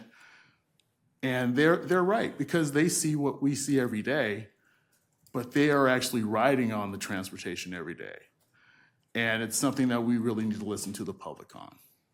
So with that said, I like the idea of supporting number 2 as an alternative, because that's like the more straight, clean route. Some of these options definitely have the route in mind regardless, but they have the route in mind of where it's going to go. It's going to go down Bruceville Road. You hang a left on Bighorn Boulevard, stays on Bighorn Boulevard, all the way down, and that's a good start. But as we segment the tracks or build the tract in, it allows us to work with Sacramento Regional Transit, work with SACOG, and figuring out how we reimagine these routes, and how, as an authoritative grant body that receives federal dollars, how we can divide them funds to make sure that it's going to the right agencies for the right causes, and to provide accessibility and equity for all riders. I'm looking at Mr. Jordan. I think he wanted to answer some of your questions. Thank you, Vice Mayor. If I could, hearing all the comments on the dais this evening, a couple things I wanted to point out. One, we share the concern at a staff level regarding the express service opportunity to downtown. So there's a lot of stops that some riders could benefit from that are between here and downtown, K Street, O Street area. But many riders probably would not need to utilize those stops. So we've talked with RT a bit about that. There's some operational considerations there in terms of how the system functions down at the downtown core, as well as how the individual stations between CRC and even all the way down to like 8th and O would function in terms of being able to support that. You have places like the Broadway station where the platforms are fully encompassing around the tracks themselves. So without getting those details, we did not specifically address that in the report at this time, but it is a consideration and something we'd want to continue conversations with RT around. Folsom Extension, I think, is a good example where that express service doesn't exist today, but would likely be a benefit to riders going from Folsom to downtown Sacramento. So something to look forward to more there. Certainly also we would need to re-envision, if this were to be constructed, not only the local bus service, but the balance of the RT system in the South County area. And that's something we would look to partner with RT on in the future. They certainly are working on their comprehensive operational analysis now, and we envision that by the time something were to happen here, we could look at that again and would need to look at that again as well. And I will point out that Kevin from RT is here and can certainly speak and correct anything I'm saying, but I believe I've got everything per our conversation. Perfect. In terms of the report this evening, because of the way the grant funding works, we do need to have an acceptance at least or approval of the report itself. So council options that you could consider this evening, given some of the comments you've given, you could move forward with it as packaged this evening, which includes the recommendation of that alignment, should you so choose. There is nothing about that approval or acceptance of the report that commits the city to building anything. It simply lays out a strategy that we continue to look at and explore options around. So this is not by any means a final vote on the project. We've not even completed a CEQA review process for construction. Alternatively, if you wanted to remove that alignment recommendation that's there, the selection with the phasing, we could do so. Pages, I believe it's executive page 13 of the report, and then body report page 32 could easily be removed to do so, and it would simply remove that discussion that talks about how we'd be seeing light rail as a preferred solution, and one station initial construction would be part of that. That's an option you have. So it's not currently staff's recommendation, but again, given the comments, wanted to give you that option if you wanted. Well, let me just clarify then. So with the, because, you know, looking at the resolution, it implies that you're adopting this as an implementation plan. So I wanted to make sure that, you know, there will inevitably be off ramps. I know, you know, staff regularly checks in, but I just wanted to make sure it was expressed in the resolution in such a way that that's clear. So Vice Mayor, soon maybe I can assist to build on what Mr. Jordan is saying. As a matter of law, this cannot be the approval of a project tonight. You have not conducted CEQA. There's been no analyses. There's been no alternatives. There's been no mitigation measures, all the things that get packaged into a CEQA analysis. So all this does is, if you approve it, approves a feasibility plan saying this plan could work subject to a lot of things. It doesn't approve construction. It doesn't approve formal design. It doesn't prove any of that. It is just the first step towards, hey, here are some options that might work. And so as packaged and as stated in the resolution, particularly the CEQA component, as a matter of law, it doesn't commit you to build anything. It's just an indicator that this plan works, could work. One of the suggestions that Mr. Jordan had, the feasibility plan does go through a few alternatives and comes up with essentially a proposed project. Think of it in terms of that would be the potential proposed project that would be analyzed under a CEQA analysis. Again, subject to change. The very nature of CEQA is you implement mitigation measures, you make changes to the project, you tweak here, you tweak there, to try to address any environmental concerns. The suggestion Mr. Jordan had is, instead of having a so-called proposed project, a potential proposed project, is to just keep it as the feasibility plan with the various options in there. That might give you more flexibility. Either way, this absolutely does not bind you to doing anything. It doesn't commit you to an action. As a matter of law, it can't. I totally understand that, but this entire document doesn't talk any. I mean, we just heard from the gentleman, Kimley Horn, right? I didn't want to mess that up. We didn't even analyze what does a dual track look like. It wasn't even studied. We didn't do anything. And again, I'm going to emphasize: if you don't build that first segment right, if our riders would rather just stay on the bus because that bus doesn't stop at CRC and other places along the way, then you're going to build something that nobody is going to ride. So how do I get this point across that we need to build something that people will actually ride? And even early on in the study, we should have been looking at that. I would have thought it would have come in like, well, we could do dual tracks, but it's going to cost more. I mean, building it just within our city is not enough. The whole point of it is to move people regionally. Yeah. So if you're getting stuck once you leave, it is not. So I don't even see anywhere on here that it's even being looked at. So I'm not talking about CEQA. And I understand we're not approving a project, but even the study that we're talking about hasn't even examined that.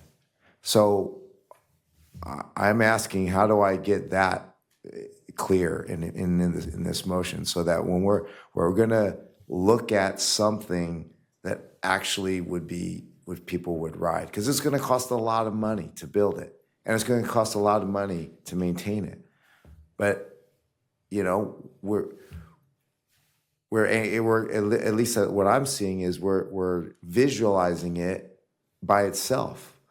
So that's what I'm trying to understand here. That I don't want to approve a vision that isn't, to me, it's still not fully baked. So in a lot of ways, Vice Mayor, what your request is that it needs to be fully comprehensive.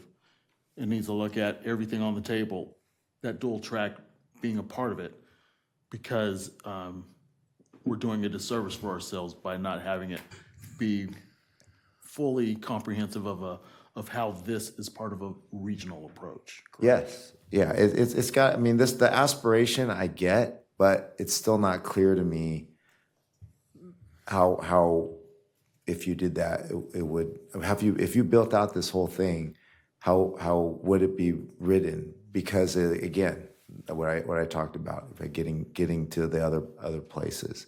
Because I'm not worried about getting down to District 56. I don't think a lot of people in this city are. What I am worried about is how do we get to Sacramento and other places. So that's what I'm trying to articulate here.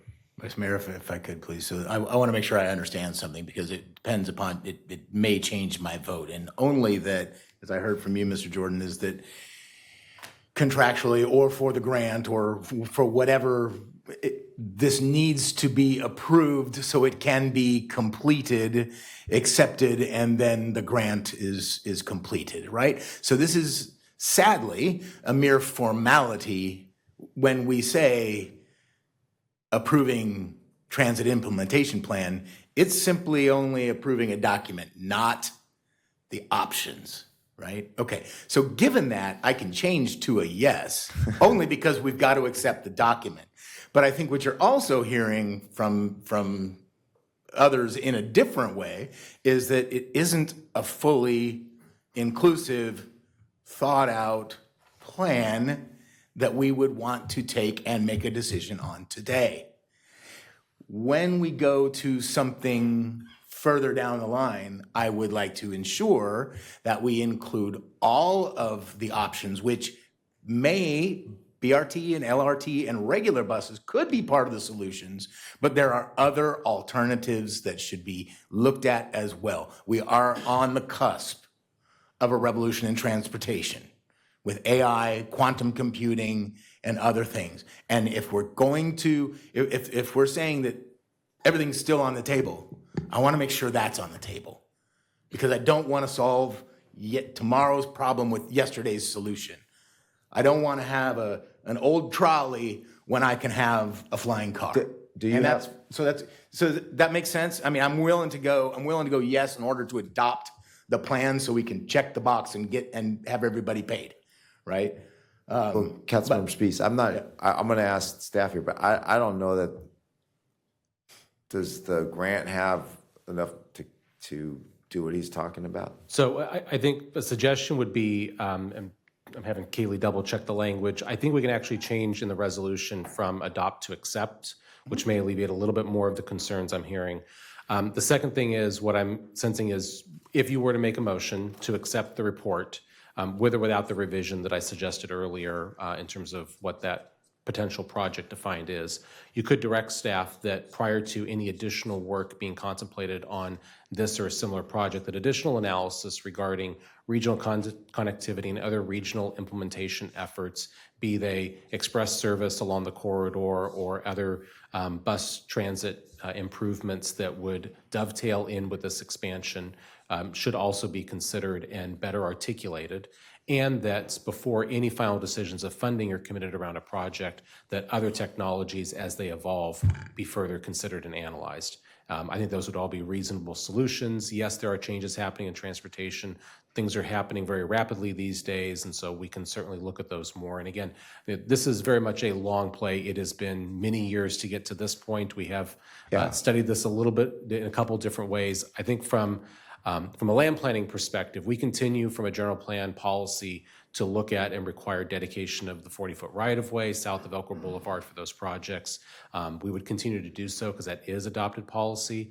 The other piece out of the study, and we can certainly talk about this more before a project is put together, opportunities for land use improvements along the corridor to further density that may support a variety of transportation solutions, to be this project or some other form of technology. And so I think we can look at how we package that up and bring back further discussion around that before advancing a project. Yeah, that makes a lot of sense. And look, we understand there's a lot of long lead time items, right? You have to, whether it's environmental clearance, right-of-way acquisition. I mean, we understand that. And so I would say that, as you examine you're constantly checking along the way, but we don't want to stop you from doing these long lead items that have to be done. But again, I'm going to go back to, we can't just look at the line by itself. We have to look at how it actually incorporates into the regional system and how we can actually move our residents around the region. So, Mr. Vice Mayor, just one quick thing. I mean, and I don't want to draw any analogies to any other projects, but what I think, unfortunately, sometimes people come away from these meetings thinking they adopted a plan. We're gonna have LRT. The reality is, folks, unfortunately, that if you're at CRC and you have a transportation constraint, this isn't gonna be a solution for you, because this is 10, 20 years out, maybe? I don't know what that horizon looks like. So I guess what I want to do is that, like I said, I can vote in support of it to accept the transportation plan. I can accept that, we will be looking for things for the future. But what I really would hope that folks don't, go away with is that we're getting LRT next week.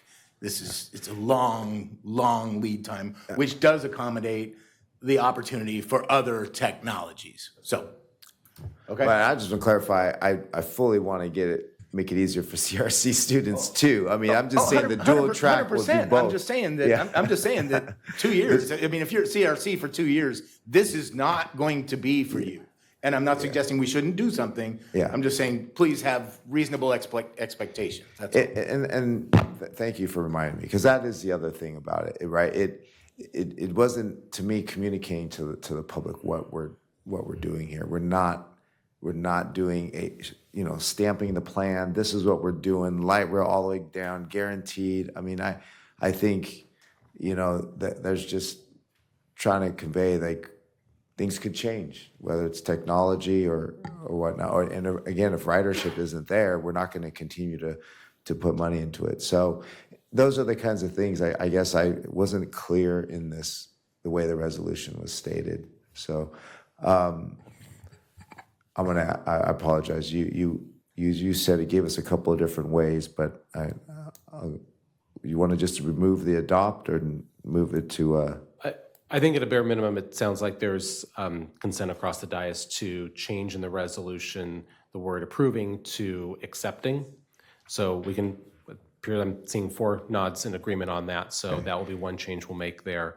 I think the second piece is, are you looking to similarly have the page in the executive summary and section, I forget the section number, on page 32 of the report itself also removed, or at least have the language, or would you rather at least have the modified language there around this is a possible solution pending further review? I'm okay with the aspiration, but the things I'd mentioned need to be looked at, right? And that would be the third part of a potential motion, is directing staff to continue reviewing this and consider as technologies improve and change, we continue to look at those and we look at the regional implementation efforts. Right, because I anticipate as you study, the alternative 2 could change based on what you find in the study. So I'm in that regard, I'm okay with that. So we were not limiting to what you're studying. That's how I'm viewing it. Okay. So I didn't hear, are we keeping the pages in or taking them out? Keeping them in, keeping them in. I'm just trying to follow the bouncing ball, thank you. Yeah, I know. And so we're going to change the word from adopt to accept.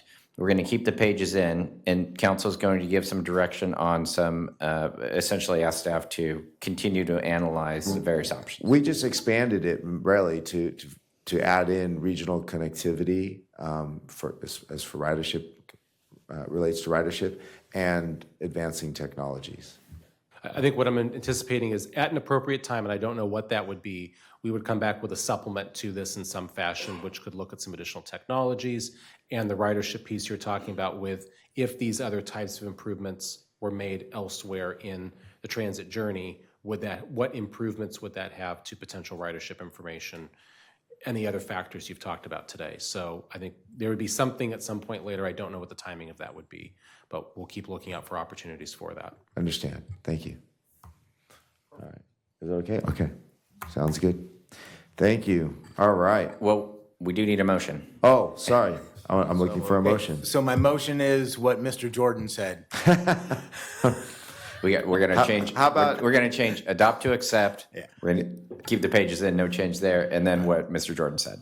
Is that your motion? In terms of solutions and technologies. Would it be simpler to say motion to accept the resolution and expand it to amended. include the interregional connectedness and other technologies? I don't know that we need that in the resolution, Yeah. but I Okay. would caution against it just about confusing Caltrans when we're closing out the grant. We at a staff level understand what you're looking for, and Okay. we'll look at the opportunities to bring that forward. We at a adopt the later date. resolution as amended. Accept the resolution. Is that a motion, Councilmember Brewer? No, Sound like a motion. I You're had making made the motion. Member Spees made the Yeah. motion, I'll second it. All right, all those in favor say aye. Aye. Okay, aye. There you go. All right, clear as mud. Very good. Next item up, we have council comments and reports. I'll start with Councilmember Brewer. Sacramento Public Library Authority meets tomorrow at the Sacramento County Administrative Offices, 700 8th Street. Look forward to seeing folks in attendance and participating. All right, and Councilmember Spees. Yes, let's see. So went to Cap. I didn't participate as an official. I was there as a +1, but I had the opportunity to meet folks from around the region, and so that was it. Thank you. Councilmember Robles. Thank you, Mr. Vice Mayor. Also went to Cap, did participate in civic amenities, talked about the great stuff that Elk Grove is doing and the projects that we're working on in economic development as well. Sat on the Ag Committee, which we talked about how we were able to help out Terra Madre and highlight some of our local restaurants and eateries. Yeah, excellent. Yeah, also for myself, we have Sac Metro Ed District Board tomorrow. Also attended Cap on the transportation team. We got to chime in with Senate EPW committee on the transportation reauthorization bill that's coming up. Likely won't be till next year, however, but it was a timely meeting to provide input into the majority committee. So appreciate everybody's work and back there and support of our staff, getting us ready for that trip as well. Again, Mayor's still back there. I think she's returning later this evening. With that, if there's nothing else, I will adjourn. I'm happy to adjourn the meeting at 9:16. Thank you.